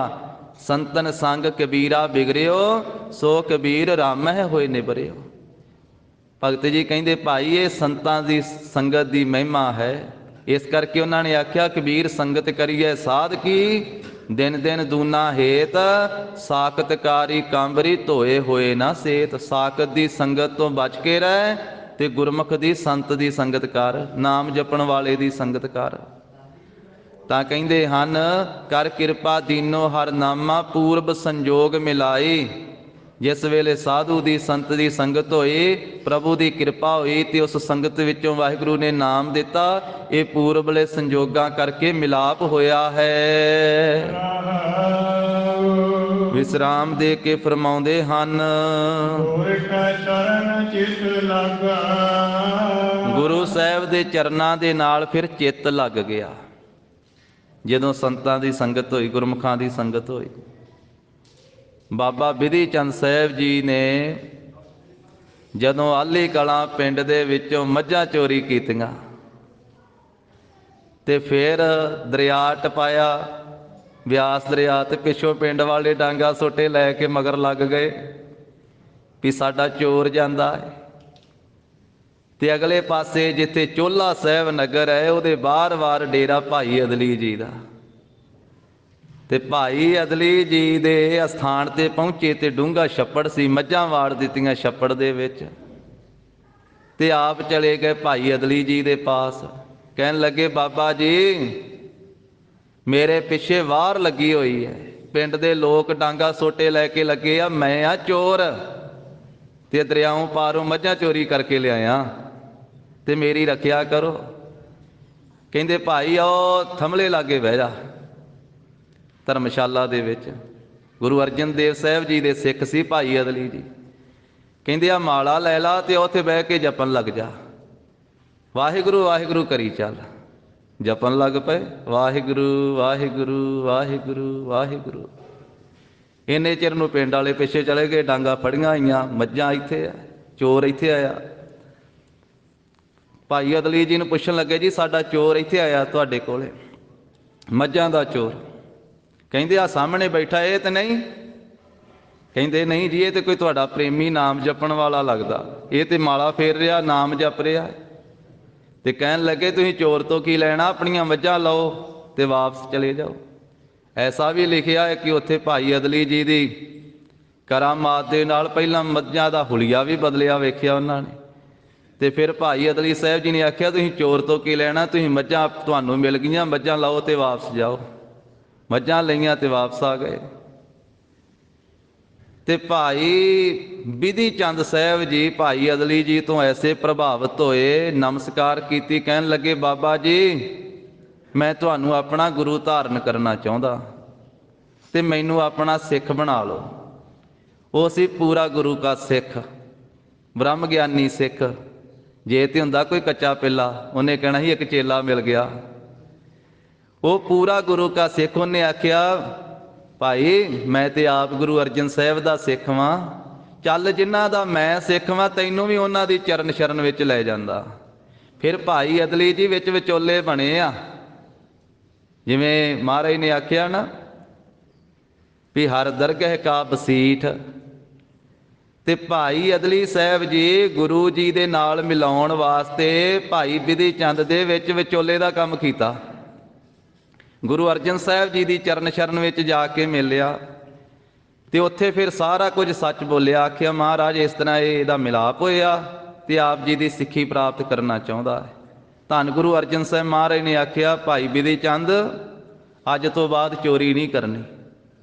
ਚਰਨ ਪੌਲ ਦੇ ਕੇ ਆਪਣੀ ਸਿੱਖੀ ਬਖਸ਼ਿਸ਼ ਕੀਤੀ ਤੇ ਫਿਰ ਇੰਨੇ ਮਹਾਨ ਸਿੱਖ ਹੋਏ। ਜਦੋਂ ਪੰਜਵੇਂ ਪਾਤਸ਼ਾਹ ਨੇ ਸ਼ਹਾਦਤ ਪ੍ਰਾਪਤ ਕੀਤੀ, ਉਦੋਂ ਜਿਹੜੇ ਅੰਮ੍ਰਿਤਸਰ ਸਾਹਿਬ ਤੋਂ 5 ਸਿੱਖ ਗਏ ਸੀ ਨਾ ਗੁਰੂ ਅਰਜਨ ਸਾਹਿਬ ਜੀ ਦੇ ਨਾਲ ਲਾਹੌਰ, ਉਹਨਾਂ 5 ਦੇ ਵਿੱਚ ਇੱਕ ਭਾਈ ਬਿਧੀ ਚੰਦ ਵੀ ਸੀ। ਭਾਈ ਬਿਧੀ ਚੰਦ ਸਾਹਿਬ ਜੀ ਦੇ ਅੱਖਾਂ ਦੇ ਸਾਹਮਣੇ 5 ਸਿੱਖਾਂ ਦੇ ਸਾਹਮਣੇ ਗੁਰੂ ਅਰਜਨ ਦੇਵ ਸਾਹਿਬ ਜੀ ਤੱਤੀ ਲੋਹ ਤੇ ਬੈਠੇ ਆ, ਉਬਲਦੀ ਦੇਗ ਵਿੱਚ ਬੈਠੇ ਆ, ਸੀਸ ਵਿੱਚ ਤੱਤਾ ਰੇਤਾ ਪਿਆ। ਇਹਨਾਂ ਸਿੱਖਾਂ ਨੂੰ ਸਾਹਮਣੇ ਕੈਦ ਕੀਤਾ ਹੋਇਆ ਸੀ। ਇਹਨਾਂ ਦੀ ਵਾਹ ਕੋਈ ਨਹੀਂ ਸੀ ਚੱਲਦੀ, ਪਰ ਇਹਨਾਂ ਨੇ ਆਪਣੀਆਂ ਅੱਖਾਂ ਨਾਲ ਮਹਾਰਾਜ ਦੀ ਸ਼ਹੀਦੀ ਵੇਖੀ। ਆ ਕੇ 6ਵੇਂ ਪਾਤਸ਼ਾਹ ਨੂੰ ਉਹ ਸ਼ਹੀਦੀ ਦੀ ਸਾਰੀ ਗਾਥਾ ਇਹਨਾਂ ਨੇ ਸੁਣਾਈ ਸੀ। ਫਿਰ 6ਵੇਂ ਪਾਤਸ਼ਾਹ ਦੇ ਮੁਖੀ ਸਿੱਖਾਂ ਵਿੱਚੋਂ ਸਿੱਖ ਹੋਏ ਭਾਈ ਬਿਧੀ ਚੰਦ। ਗੁਰੂ ਕੀ ਫੌਜ ਦੇ ਮਹਾਨ ਜਰਨੈਲ ਹੋਏ ਭਾਈ ਬਿਧੀ ਚੰਦ। ਘੋੜੇ ਲਿਆਉਣ ਦੀ ਸੇਵਾ ਕੀਤੀ, ਦਿਸ਼ਾਲੇ ਲਿਆਉਣ ਦੀ ਸੇਵਾ ਕੀਤੀ, ਗੁਰਬਾਣੀ ਲਿਖਣ ਦੀ ਸੇਵਾ ਕੀਤੀ। ਅੱਜ ਵੀ ਬਾਬਾ ਬਿਧੀ ਚੰਦ ਸਾਹਿਬ ਜੀ ਦੇ ਹੱਥਾਂ ਦਾ ਲਿਖਿਆ ਹੋਇਆ ਪਵਿੱਤਰ ਸਰੂਪ ਨਗਰ ਸੁਰ ਸਿੰਘ ਦੇ ਵਿੱਚ ਹੈ, ਜੋ ਬਿਲਾਵਲ ਰਾਗ ਦੀ ਸਮਾਪਤੀ ਤੱਕ ਹੈ। ਜਿੱਥੇ ਭਗਤ ਸਧਨਾ ਜੀ ਦੇ ਸ਼ਬਦ ਨਾਲ ਬਿਲਾਵਲ ਰਾਗ ਦੀ ਸਮਾਪਤੀ ਹੁੰਦੀ ਨਾ, ਨਿਰਪ ਕੰਨਿਆ ਕੇ ਕਾਰਨਿਕ ਭਇਆ ਭੇਖ ਧਾਰੀ, ਉਸ ਸ਼ਬਦ ਦੀ ਸਮਾਪਤੀ ਤੱਕ ਉਹ ਸਰੂਪ ਜਿਹੜਾ ਬਾਬਾ ਬਿਧੀ ਚੰਦ ਸਾਹਿਬ ਨੇ ਲਿਖਿਆ। ਇਹ ਏਡੀ ਵੱਡੀ ਬਖਸ਼ਿਸ਼ ਪ੍ਰਾਪਤ ਹੋਈ, ਪਰ ਪਹਿਲੋਂ ਇੱਕ ਸਿੱਖ ਦਾ ਸੰਗ ਪ੍ਰਾਪਤ ਹੋਇਆ, ਇੱਕ ਮਹਾਂਪੁਰਖ ਦਾ ਸੰਗ ਪ੍ਰਾਪਤ ਹੋਇਆ ਭਾਈ ਅਦਲੀ ਜੀ ਦਾ, ਤੇ ਫਿਰ ਗੁਰੂ ਕੇ ਸਿੱਖ ਬਣੇ। ਤਾਂ ਮਹਾਰਾਜ ਸਾਹਿਬ ਕਹਿੰਦੇ ਭਾਈ ਗੁਰ ਕੈ ਚਰਨ ਚਿੱਤ ਲਾਗਾ। ਜਿਨ੍ਹਾਂ ਨੇ ਸੰਤਾਂ ਦੀ ਮਿੱਤਰਤਾ ਕੀਤੀ, ਉਹਨਾਂ ਦਾ ਚਿੱਤ ਗੁਰੂ ਕੇ ਚਰਨਾਂ ਦੇ ਨਾਲ ਜੁੜ ਗਿਆ, ਉਹਨਾਂ ਦਾ ਚਿੱਤ। ਫਿਰ ਭਾਈ ਬਿਧੀ ਚੰਦ ਸਾਹਿਬ ਨੇ ਸਿੱਖੀ ਤੇ ਗੁਰੂ ਅਰਜਨ ਸਾਹਿਬ ਜੀ ਦੀ ਪ੍ਰਾਪਤ ਕੀਤੀ ਨਾ। ਸੰਗਤ ਭਾਈ ਅਦਲੀ ਜੀ ਦੀ ਪਹਿਲਾਂ ਹੋਈ, ਪਰ ਫਿਰ ਚਿੱਤ ਤੇ ਗੁਰੂ ਹਰਗੋਬਿੰਦ ਸਾਹਿਬ ਦੇ ਚਰਨਾਂ ਨਾਲ ਹੀ ਜੁੜਿਆ ਨਾ। ਇਸ ਕਰਕੇ ਫਿਰ 6ਵੇਂ ਪਾਤਸ਼ਾਹ ਨੇ ਸੀਨੇ ਨਾਲ ਲਾ ਕੇ ਕਹਿ ਦਿੱਤਾ ਬਿਧੀ ਚੰਦ ਸ਼ੀਨਾ। ਸ਼ੀਨਾ ਸੀ ਪਿੰਡ ਬਾਬਾ ਬਿਧੀ ਚੰਦ ਦਾ ਜਨਮ ਨਗਰ, ਸ਼ੀਨਾ ਉਹਨਾਂ ਦੀ ਸੀ ਗੋਤ। ਬਿਧੀ ਚੰਦ ਸ਼ੀਨਾ ਗੁਰੂ ਕਾ ਸੀਨਾ, ਭਾਉ ਭਗਤ ਲੀਨਾ, ਕਮੀ ਕਦੇ ਨਾ ਹੈ। ਆਖਿਆ ਸਿੱਖਾ ਤੈਨੂੰ ਕਮੀ ਕਦੇ ਨਹੀਂ ਰਵੇਗੀ। ਤੇ ਆਪਣਾ ਸੀਨਾ ਬਣਾ ਲਿਆ, ਹਿਰਦਾ ਬਣਾ ਲਿਆ, ਦਿਲ ਬਣਾ ਲਿਆ। ਤੋ ਇਸ ਕਰਕੇ ਮਹਾਰਾਜ ਕਹਿੰਦੇ ਭਾਈ ਜਿਹੜਾ ਗੁਰਮੁਖਾਂ ਦੀ ਸੰਗਤ ਕਰਦਾ ਹੈ, ਉਹਦਾ ਚਿੱਤ ਗੁਰੂ ਦੇ ਚਰਨਾਂ ਨਾਲ ਲੱਗ ਜਾਂਦਾ ਹੈ। ਧੰਨ ਧੰਨ ਸੰਜੋਗ ਸੁਭਾਗਾ। ਤੇ ਜਿਸ ਵੇਲੇ ਗੁਰੂ ਕੇ ਚਰਨਾਂ ਨਾਲ ਚਿੱਤ ਲੱਗੇ, ਉਹ ਜਿਹੜਾ ਸੰਜੋਗ ਮਿਲਾਪ ਦਾ ਸੁਭਾਗਾ ਸ੍ਰੇਸ਼ਟ ਸਮਾਂ ਹੈ, ਭਾਗਾਂ ਵਾਲਾ, ਉਹ ਸਮਾਂ ਵੀ ਧੰਨ ਧੰਨ ਹੈ। ਉਹ ਸਮਾਂ ਵੀ ਧੰਨ ਹੈ ਜਿਸ ਵੇਲੇ ਜੀਵ ਦਾ ਚਿੱਤ ਗੁਰੂ ਦੇ ਚਰਨਾਂ ਨਾਲ ਲੱਗ ਜਾਵੇ। ਜੇ ਕੋ ਬਚਨ ਕਮਾਵੇ ਸੰਤਨ ਕਾ, ਸੋ ਗੁਰ ਪ੍ਰਸਾਦੀ ਤਰੀਐ। ਜਿਹੜਾ ਗੁਰੂ ਕੇ ਪਿਆਰੇ ਗੁਰਮੁਖਾਂ ਦਾ ਬਚਨ ਕਮਾ ਲੈਂਦਾ, ਉਹਦੇ ਤੇ ਕਿਰਪਾ ਗੁਰੂ ਦੀ ਹੁੰਦੀ ਹੈ, ਤੇ ਗੁਰੂ ਦੀ ਕਿਰਪਾ ਦੇ ਨਾਲ ਉਹ ਤਰ ਜਾਂਦਾ ਸੰਸਾਰ ਸਮੁੰਦਰ ਤੋਂ। ਤੇ ਉਹ ਵੇਲਾ ਵੀ ਧੰਨ ਧੰਨ ਜਿਸ ਵੇਲੇ ਮਿਲਾਪ ਹੋਵੇ, ਗੁਰੂ ਕੇ ਚਰਨਾਂ ਨਾਲ ਚਿੱਤ ਜੁੜੇ। ਉਸੇ ਨੂੰ ਆਖਿਆ ਧੰਨ ਸੋ ਵੇਲਾ ਜਿਤ ਦਰਸ਼ਨ ਕਰਨਾ, ਹਉ ਬਲਿਹਾਰੀ ਸਤਿਗੁਰ ਚਰਨਾ। ਧਨ ਸੋ ਵੇਲਾ ਘੜੀ ਧਨ, ਧਨ ਮੂਰਤ ਪਲ ਸਾਰ, ਧਨ ਸੋ ਦਿਨ ਸੋ ਸੰਜੋਗੜਾ, ਜਿਤ ਡਿਠਾ ਗੁਰ ਦਰਸਾਰ। ਸੰਤ ਕੇ ਧੂਰ ਲਾਗੀ ਮੇਰਾ ਮਾਥੇ। ਮਹਾਰਾਜ ਕਹਿੰਦੇ ਭਾਈ ਸੰਤ ਦੀ ਧੂਰ ਮੇਰੇ ਮੱਥੇ ਦੇ ਉਦੋਂ ਜਿਸ ਵੇਲੇ ਲੱਗੀ, ਮੇਰੇ ਮਸਤਕ ਦੇ ਉੱਤੇ ਜਦੋਂ ਸੰਤ ਜਨਾਂ ਦੀ ਚਰਨ ਧੂੜੀ ਲੱਗੀ ਹੈ, ਤਿਲ ਵੇਖ ਦੁਖ ਸਗਲੇ ਮੇਰੇ ਲਾਥੇ। ਫਿਰ ਗਰੀਬ ਨਵਾਜ ਕਹਿੰਦੇ ਜਗਿਆਸੂ ਇਸ ਤਰ੍ਹਾਂ ਬੇਨਤੀ ਕਰਦਾ ਹੈ, ਇਹ ਦਾਤ ਪ੍ਰਾਪਤ ਹੁੰਦੀ ਜਗਿਆਸੂ ਨੂੰ ਵੀ ਉਹਦੇ ਸਾਰੇ ਕਿਲ ਵੇਖ ਤੇ ਦੁੱਖ ਜੰਮਣ ਮਰਨ ਦਾ ਸਾਰੇ ਹੀ ਲੱਥ ਜਾਂਦੇ। ਇਹ ਬੇਨਤੀ ਕਰਦਾ ਫਿਰ ਜਗਿਆਸੂ ਵੀ ਜਦੋਂ ਸੰਤ ਜਨਾਂ ਦੀ ਚਰਨ ਧੂੜੀ ਮੇਰੇ ਮਸਤਕ ਤੇ ਲੱਗੀ ਹੈ, ਹੁਣ ਮੇਰੇ ਸਾਰੇ ਕਿਲ ਵਿਖ ਵਜਰ ਪਾਪ, ਵੱਡੇ ਪਾਪ ਤੇ ਦੁੱਖ ਸਾਰੇ ਹੀ ਮੇਰੇ ਲੱਥ ਗਏ ਹਨ। ਸਾਧ ਕੇ ਸੱਚ ਟਹਿਲ ਕਮਾਨੀ। ਇਹ ਭਾਈ ਜਿਸ ਨੇ ਸਾਧੂ ਦੀ ਸੱਚੀ ਟਹਿਲ ਕਮਾਈ ਹੈ, ਜੀਵਨ ਦੇ ਵਿੱਚ ਸਾਧੂ ਦੀ ਟਹਿਲ ਕੀਤੀ ਹੈ, ਤਾਂ ਫਿਰ ਮਹਾਰਾਜ ਸਾਹਿਬ ਜੀ ਕਹਿੰਦੇ ਭਾਈ ਉਸ ਨੂੰ ਕੀ ਫਲ ਪ੍ਰਾਪਤ ਹੁੰਦਾ ਹੈ। ਸਭ ਹੋਈ ਮਨ ਸੁਧ ਪਰਾਨੀ। ਫਿਰ ਪ੍ਰਾਣੀ ਦਾ ਮਨ ਸੁੱਧ ਹੋ ਜਾਂਦਾ ਹੈ ਜਿਸ ਵੇਲੇ ਸਾਧੂ ਦੀ ਟਹਿਲ ਕਰਦਾ ਹੈ, ਜਿਸ ਵੇਲੇ ਗੁਰੂ ਕੀ ਟਹਿਲ ਸੇਵਾ ਕਰਦਾ ਹੈ, ਗੁਰਸਿੱਖਾਂ ਸਾਧੂਆਂ ਦੀ ਟਹਿਲ ਸੇਵਾ ਕਰਦਾ ਹੈ, ਸੱਚੀ ਟਹਿਲ ਕਰਦਾ ਹੈ। ਕਬੀਰ ਸੇਵਾ ਕੋ ਦੋਏ ਭਲੇ, ਏਕ ਸੰਤ ਇੱਕ ਰਾਮ। ਰਾਮ ਜੋ ਦਾਤਾ ਮੁਕਤ ਕੋ, ਸੰਤ ਜਪਾਵੈ ਨਾਮ। ਇਸ ਸ਼ਲੋਕ ਦੇ ਦੋ ਅਰਥ ਕੀਤੇ ਗੁਰਮੁਖਾਂ ਨੇ। ਇੱਕ ਤੇ ਆਖਿਆ ਵਾ ਵੀ ਕਬੀਰ ਸੇਵਾ ਕੋ ਦੋਏ ਭਲੇ, ਵੀ ਸੇਵਾ ਕਰਨ ਨੂੰ ਦੋ ਬੜੇ ਭਲੇ ਆ, ਚੰਗੇ ਆ। ਉਹ ਕੌਣ ਕੌਣ? ਇੱਕ ਸੰਤ ਆ ਤੇ ਇੱਕ ਰਾਮ ਆ, ਦੋਵੇਂ ਸੇਵਾ ਕਰਦੇ ਆ। ਉਹ ਸੇਵਾ ਆਪ ਕਰਦੇ ਦੋਵੇਂ, ਸੰਤ ਵੀ ਸੇਵਾ ਕਰਦਾ ਹੈ ਤੇ ਰਾਮ ਵੀ ਸੇਵਾ ਕਰਦਾ ਹੈ। ਸੰਤ ਕਿਹੜੀ ਸੇਵਾ ਕਰਦਾ ਹੈ ਤੇ ਰਾਮ ਕਿਹੜੀ ਸੇਵਾ ਕਰਦਾ ਹੈ? ਕਬੀਰ ਸੇਵਾ ਕੋ ਦੋਏ ਭਲੇ, ਏਕ ਸੰਤ ਇੱਕ ਰਾਮ। ਰਾਮ ਜੋ ਦਾਤਾ ਮੁਕਤ ਕੋ, ਰਾਮ ਮੁਕਤੀ ਦੇਣ ਦੀ ਸੇਵਾ ਕਰਦਾ ਹੈ। ਸੇਵਾ ਦੋ ਤਰ੍ਹਾਂ ਨਾਲ ਕੀਤੀ ਜਾਂਦੀ, ਇੱਕ ਵੱਡੇ ਦੀ ਕੀਤੀ ਜਾਂਦੀ, ਇੱਕ ਛੋਟੇ ਦੀ ਕੀਤੀ ਜਾਂਦੀ ਹੈ। ਵੱਡੇ ਦੀ ਸੇਵਾ ਤਾਂ ਕੀਤੀ ਜਾਂਦੀ ਵੀ ਉੱਥੋਂ ਕੁਝ ਪ੍ਰਾਪਤ ਹੋਵੇ, ਤੇ ਛੋਟੇ ਦੀ ਸੇਵਾ ਤਾਂ ਕੀਤੀ ਜਾਂਦੀ ਵੀ ਉਹ ਕਮਜ਼ੋਰ ਹੈ, ਉਹਦੀ ਤਾਂ ਸੇਵਾ ਕੀਤੀ ਜਾਂਦੀ। ਤੋ ਇਸ ਕਰਕੇ ਰਾਮ ਮੁਕਤੀ ਦੇਣ ਦੀ ਸੇਵਾ ਕਰਦਾ ਹੈ ਤੇ ਸੰਤ ਨਾਮ ਜਪਾਉਣ ਦੀ ਸੇਵਾ ਕਰਦਾ ਹੈ। ਕਬੀਰ ਸੇਵਾ ਕੋ ਦੋਏ ਭਲੇ, ਏਕ ਸੰਤ ਇੱਕ ਰਾਮ। ਰਾਮ ਜੋ ਦਾਤਾ ਮੁਕਤ ਕੋ, ਰਾਮ ਮੁਕਤੀ ਦਿੰਦਾ ਹੈ। ਸੰਤ ਜਪਾਵੇ ਨਾਮ, ਤੇ ਸੰਤ ਮੁਕਤੀ ਲੈਣ ਦਾ ਅਧਿਕਾਰੀ ਬਣਾਉਂਦਾ ਨਾਮ ਜਪਾ ਜਪਾ ਕੇ। ਉਸ ਅਵਸਥਾ ਦਾ ਅਧਿਕਾਰੀ ਬਣਾਉਂਦਾ ਜਿੱਥੇ ਜਾ ਕੇ ਮੁਕਤ ਹੋਣਾ, ਜਿੱਥੇ ਜਾ ਕੇ ਬੰਧਨ ਕੱਟੇ ਜਾਣੇ। ਤੇ ਦੂਸਰਾ ਅਰਥ ਗੁਰਮੁਖਾਂ ਨੇ ਕੀਤਾ ਵੀ ਜੇ ਸੇਵਾ ਕਰਨੀ ਤੇ ਇਹਨਾਂ ਦੋਵਾਂ ਦੀ ਕਰੀਏ, ਇੱਕ ਸੰਤ ਦੀ ਸੇਵਾ ਕਰੀਏ ਗੁਰਮੁਖਾਂ ਦੀ, ਇੱਕ ਰਾਮ ਦੀ ਸੇਵਾ ਕਰੀਏ। ਉਹਦੀ ਸੇਵਾ ਕੀ? ਉਹਦਾ ਨਾਮ ਜਪਣਾ ਹੀ ਉਹਦੀ ਸੇਵਾ ਕਰਨੀ ਹੈ। ਉਹਦਾ ਨਾਮ ਜਪਣਾ ਹੀ ਉਸ ਦੀ ਪੂਜਾ ਕਰਨੀ ਹੈ। ਪੂਜਾ ਕੀਚੈ ਨਾਮ ਧਿਆਈਐ। ਪੂਜਾ ਕਰੀਏ ਵਾਹਿਗੁਰੂ ਦਾ ਨਾਮ ਧਿਆਈਏ, ਉਹਦੀ ਪੂਜਾ ਹੈ। ਪੂਜਾ ਕੀਚੈ ਨਾਮ ਧਿਆਈਐ, ਬਿਨ ਨਾਵੈ ਪੂਜ ਨਾ ਹੋਏ। ਤੇ ਸਾਧੂ ਦੀ ਸੇਵਾ, ਟਹਿਲ ਸੇਵਾ ਅਨੇਕ ਪ੍ਰਕਾਰ ਦੀ ਹੈ। ਗੁਰਮੁਖਾਂ ਦੀ ਸੇਵਾ, ਗੁਰੂ ਕੀ ਸੇਵਾ। ਤਾਂ ਇਸ ਕਰਕੇ ਕਹਿੰਦੇ ਹਨ ਕਿ ਜਿਨ੍ਹਾਂ ਨੇ ਭਾਈ ਸਾਧੂ ਦੀ ਸੱਚੀ ਟਹਿਲ ਕਮਾਈ ਹੈ, ਨਾਮ ਜਪਿਆ ਹੈ, ਬੰਦਗੀ ਕੀਤੀ ਹੈ, ਤੇ ਉਸ ਵੇਲੇ ਉਹਨਾਂ ਗੁਰਮੁਖਾਂ ਦਾ ਮਨ ਸੁੱਧ ਹੋ ਜਾਂਦਾ ਹੈ। ਜਨ ਕਾ ਸਫਲ ਦਰਸ ਡਿਠਾ। ਪ੍ਰਭੂ ਦੇ ਜਨਾਂ ਦਾ ਸਫਲ ਫਲ ਦੇਣ ਵਾਲਾ ਸਫਲਾ ਦਰਸ਼ਨ ਜਿਸ ਵੇਲੇ ਵੇਖਿਆ। ਨਾਮ ਪ੍ਰਭੂ ਕਾ ਘਟ ਘਟ ਉਠਾ। ਤੇ ਪ੍ਰਭੂ ਦੇ ਪਿਆਰਿਆਂ ਦਾ ਦਰਸ਼ਨ ਕਰਕੇ ਫਿਰ ਨਾਮ ਜਪਿਆ ਪ੍ਰਭੂ ਦਾ, ਤੇ ਉਹ ਪ੍ਰਭੂ ਦੇ ਨਾਮ ਨੂੰ ਜਪਿਆ ਤੇ ਪ੍ਰਭੂ ਨੂੰ ਘਟ ਘਟ ਉਠਾ, ਘਟ ਘਟ ਵਿੱਚ ਵਸਿਆ ਹੋਇਆ ਵੇਖਿਆ। ਤਾਂ ਵੇਖਿਆ ਜਦੋਂ ਨਾਮ ਜਪਿਆ, ਤਾਂ ਵੇਖਿਆ ਜਦੋਂ ਨਾਮ ਦੀ ਕਮਾਈ ਕੀਤੀ। ਸੰਤਾਂ ਨੇ, ਪ੍ਰਭੂ ਦੇ ਪਿਆਰਿਆਂ ਗੁਰਮੁਖਾਂ ਨੇ ਦੱਸਿਆ, ਘਟ ਘਟ ਮੈਂ ਹਰਜੂ ਵਸੈ। ਸੰਤ ਨੇ ਕਹੇ ਉਹ ਪੁਕਾਰ। ਮਾਰੇ ਵਾਰ ਵਾਰ ਗੱਲ ਕਰਦੇ ਉਹਨਾਂ ਗੁਰਮੁਖਾਂ ਦੀ ਤਾਂ ਸਤਿਗੁਰੂ ਸੱਚੇ ਪਾਤਸ਼ਾਹ ਕਹਿੰਦੇ ਹਨ ਵੀ ਨਾਮ ਤਾਂ ਘਟ ਘਟ ਵਿੱਚ ਵਸ ਰਿਹਾ ਹੈ, ਪਰ ਜਿਸ ਵੇਲੇ ਸੰਗਤ ਕਰਕੇ ਨਾਮ ਦਾ ਆਰਾਧਨ ਕੀਤਾ, ਫਿਰ ਨਾਮ ਨੂੰ ਘਟ ਘਟ ਵਿੱਚ ਵਸਿਆ ਵੇਖਿਆ। ਸ੍ਰੀਮਾਨ ਸੰਤ ਗਿਆਨੀ ਸੁੰਦਰ ਸਿੰਘ ਜੀ ਖਾਲਸਾ ਪਿੰਡਰਾਂ ਵਾਲੇ ਮਹਾਂਪੁਰਖ, ਉਹਨਾਂ ਦੇ ਪਾਸ ਪੜ੍ਹਦੇ ਵਿਦਿਆਰਥੀਆਂ ਨੇ ਬੇਨਤੀ ਕੀਤੀ ਕਿ ਮਹਾਂਪੁਰਖੋ, ਗੁਰਬਾਣੀ ਦੇ ਵਿੱਚ ਬਚਨ ਆਇਆ ਹੈ ਵੀ ਧਰਤੀ ਵੀ ਨਾਮ ਜਪਦੀ ਆ, ਪਤਾਲ ਵੀ ਨਾਮ ਜਪਦਾ ਹੈ, ਆਕਾਸ਼ ਵੀ ਨਾਮ ਜਪਦਾ ਹੈ, ਤੇ ਇਹ ਕਿਵੇਂ ਹੈ?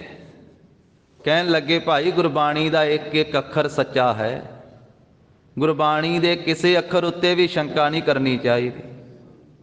ਹਾਂ, ਸਾਨੂੰ ਸਮਝ ਨਾ ਆਵੇ, ਸਾਡੀ ਅਵਸਥਾ ਉੱਥੇ ਨਾ ਪਹੁੰਚੀ ਹੋਵੇ, ਪਰ ਗੁਰਬਾਣੀ ਦੇ ਕਿਸੇ ਵੀ ਬਚਨ ਉੱਤੇ ਸ਼ੰਕਾ ਨਹੀਂ ਕਦੀ ਵੀ ਕਰਨੀ ਚਾਹੀਦੀ। ਮਹਾਂਪੁਰਖੋ, ਸਾਨੂੰ ਵਿਖਾਓ। ਕਈ ਵਾਰੀ ਬੰਦਾ ਕਹਿੰਦਾ ਨਾ ਵੀ ਮੈਂ ਵੇਖਾਂਗਾ ਆ ਚੀਜ਼। ਬੇਨਤੀ ਕੀਤੀ, ਕਹਿਣ ਲੱਗੇ ਕੇਸੀ ਇਸ਼ਨਾਨ ਕਰਕੇ ਦਰਬਾਰ ਦੇ ਵਿੱਚ ਹਾਜ਼ਰ ਹੋਵੋ। ਇਹ ਭਿੰਡਰਾਂ ਦੀ ਗੱਲ ਹੈ, ਅੱਜ ਵੀ ਅਸਥਾਨ ਸੋਭਨੀਕ ਹੈ। ਔਰ ਦਮਦਮੀ ਟਕਸਾਲ ਦੇ ਉਹ ਗੁਰਮੁਖ ਪਿਆਰੇ 11ਵੇਂ ਮਹਾਂਪੁਰਖ ਹੋਏ ਹਨ। ਸ੍ਰੀਮਾਨ ਸੰਤ ਗਿਆਨੀ ਗੁਰਬਚਨ ਸਿੰਘ ਜੀ ਖਾਲਸਾ ਮਹਾਂਪੁਰਖਾਂ ਤੋਂ ਪਹਿਲੇ ਜੋ ਮਹਾਂਪੁਰਖ ਸਨ, ਉਹਨਾਂ ਨੇ ਬਚਨ ਕੀਤਾ ਸੰਤ ਸੁੰਦਰ ਸਿੰਘ ਜੀ ਨੇ। ਜਦੋਂ ਸਾਰੇ ਸਿੰਘ ਹਾਜ਼ਰ ਹੋਏ, ਕੜਾਹ ਪ੍ਰਸ਼ਾਦ ਦੀ ਦੇਗ ਮਰਿਆਦਾ ਨਾਲ ਤਿਆਰ ਕਰਕੇ ਲਿਆਂਦੀ। ਅਰਦਾਸ ਸੰਤ ਸੁੰਦਰ ਸਿੰਘ ਜੀ ਭਿੰਡਰਾਂ ਵਾਲਿਆਂ ਨੇ ਆਪ ਕੀਤੀ। ਉਹਨਾਂ ਦੇ ਜੀਵਨ ਵਿੱਚ ਇਹ ਗਾਥਾ ਲਿਖੀ ਹੈ। ਅਰਦਾਸ ਕੀਤੀ ਵੀ ਧੰਨ ਧੰਨ ਸ੍ਰੀ ਗੁਰੂ ਨਾਨਕ ਦੇਵ ਸਾਹਿਬ ਜੀ, ਧੰਨ ਧੰਨ ਸ੍ਰੀ ਗੁਰੂ ਗੋਬਿੰਦ ਸਿੰਘ ਸਾਹਿਬ ਜੀ, ਸ੍ਰੀ ਗੁਰੂ ਗ੍ਰੰਥ ਸਾਹਿਬ ਜੀ। ਜੋ ਅਰਦਾਸ ਦੀਆਂ ਪਿਛਲੀਆਂ ਪੌੜੀਆਂ ਸਾਰੀਆਂ ਪੜ੍ਹ ਕੇ ਵੀ ਧੰਨ ਗੁਰੂ ਗ੍ਰੰਥ ਸਾਹਿਬ ਮਹਾਰਾਜ, ਇਹਨਾਂ ਸਿੰਘਾਂ ਦੇ ਮਨ ਵਿੱਚ ਇਹ ਫੁਰਨਾ ਉੱਠਿਆ ਹੈ ਵੀ ਗੁਰਬਾਣੀ ਵਿੱਚ ਜੋ ਪੰਕਤੀ ਆਈ ਹੈ, ਧਰਤ ਪਾਤਾਲ ਆਕਾਸ ਹੈ ਮੇਰੀ ਜਿੰਦੜੀਏ, ਸਭ ਹਰ ਹਰ ਨਾਮ ਧਿਆਵਹਿ ਰਾਮ। ਤੇ ਇਹ ਸਿੰਘ ਮਹਾਰਾਜ ਪ੍ਰਤੱਖ ਇਹ ਵੇਖਣਾ ਚਾਹੁੰਦੇ ਹਨ, ਤੇ ਇਹਨਾਂ ਨੂੰ ਵਿਖਾਓ ਵੀ ਧਰਤੀ ਪਤਾਲ ਤੇ ਆਕਾਸ਼ ਕਿਵੇਂ ਨਾਮ ਜਪਦੇ। ਅਰਦਾਸ ਬੇਨਤੀ ਕਰਕੇ ਕਹਿੰਦੇ ਸਿੰਘਾਂ ਨੇ ਆਖਿਆ ਵੀ ਹੁਣ ਧਰਤੀ ਦੇ ਨਾਲ ਕੰਨ ਲਾ ਕੇ ਵੇਖੋ, ਕੰਧਾਂ ਨਾਲ ਕੰਨ ਲਾ ਕੇ ਵੇਖੋ, ਦਰਵਾਜ਼ਿਆਂ ਨਾਲ ਕੰਨ ਲਾ ਕੇ ਵੇਖੋ। ਕਹਿੰਦੇ ਸਿੰਘਾਂ ਨੇ ਫਿਰ ਇਸੇ ਤਰ੍ਹਾਂ ਕੀਤਾ। ਉਸੇ ਦਰਬਾਰ ਦੇ ਵਿੱਚ ਅਕਾਲ ਕੁਟੀਆ ਪਿੰਡਰਾਂ, ਤੇ ਫਿਰ ਸਾਰੇ ਪਾਸਿਓਂ ਗੁਰਮੰਤਰ ਤੇ ਮੂਲ ਮੰਤਰ ਦੀਆਂ ਆਵਾਜ਼ਾਂ ਸੁਣੀਆਂ। ਇੱਕ ਸੰਤ ਦੀ ਕਮਾਈ ਸੀ ਤੇ ਗੁਰੂ ਦੇ ਚਰਨਾਂ 'ਚ ਅਰਦਾਸ ਕੀਤੀ ਸੀ, ਤੇ ਗੁਰੂ ਗ੍ਰੰਥ ਸਾਹਿਬ ਨੇ ਕਲਾ ਵਰਤਾਈ। ਧਰਤ ਪਾਤਾਲ ਆਕਾਸ ਹੈ ਮੇਰੀ ਜਿੰਦੜੀਏ, ਸਭ ਹਰ ਹਰ ਨਾਮ ਧਿਆਵਹਿ ਰਾਮ। ਕਹਿੰਦੇ ਕਿੰਨੇ ਘੰਟੇ ਲੱਗ ਗਏ ਸਿੰਘਾਂ ਨੂੰ, ਕੱਲੇ ਕੱਲੇ ਸਿੰਘ ਨੂੰ ਫੜ ਫੜ ਕੇ ਉਠਾਇਆ। ਉਹ ਆਪ ਵੀ ਨਾਮ ਜਪਣ ਵਾਲੇ ਸੀ, ਬਾਣੀ ਦਾ ਅਭਿਆਸ ਕਰਨ ਵਾਲੇ ਸੀ, ਰਹਿਤ ਮਰਿਆਦਾ 'ਚ ਰਹਿਣ ਵਾਲੇ ਸੀ ਸਿੰਘ।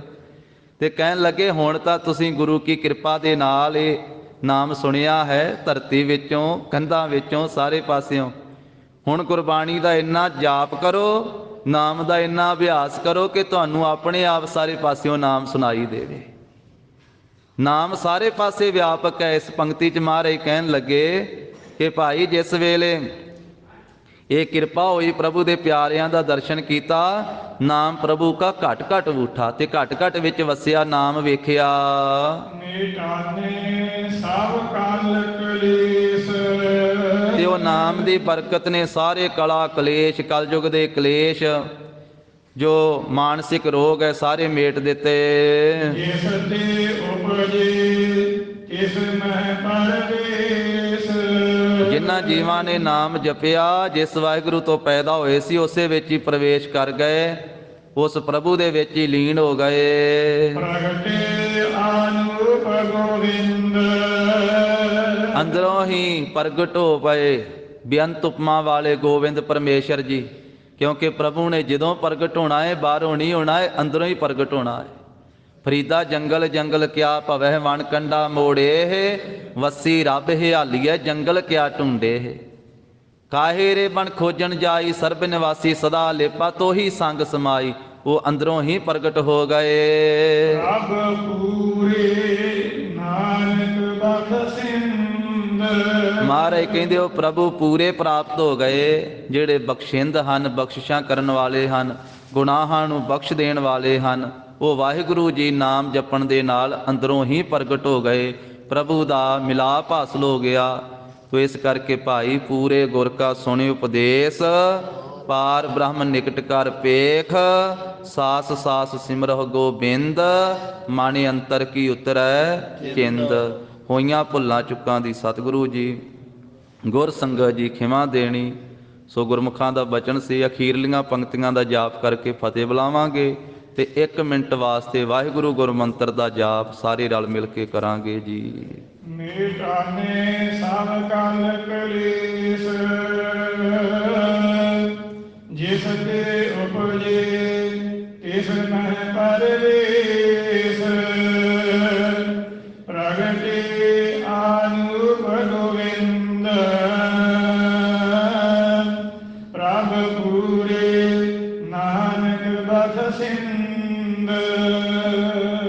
ਵਾਹਿਗੁਰੂ ਜੀ ਕਾ ਖਾਲਸਾ, ਵਾਹਿਗੁਰੂ ਜੀ ਕੀ ਫਤਿਹ।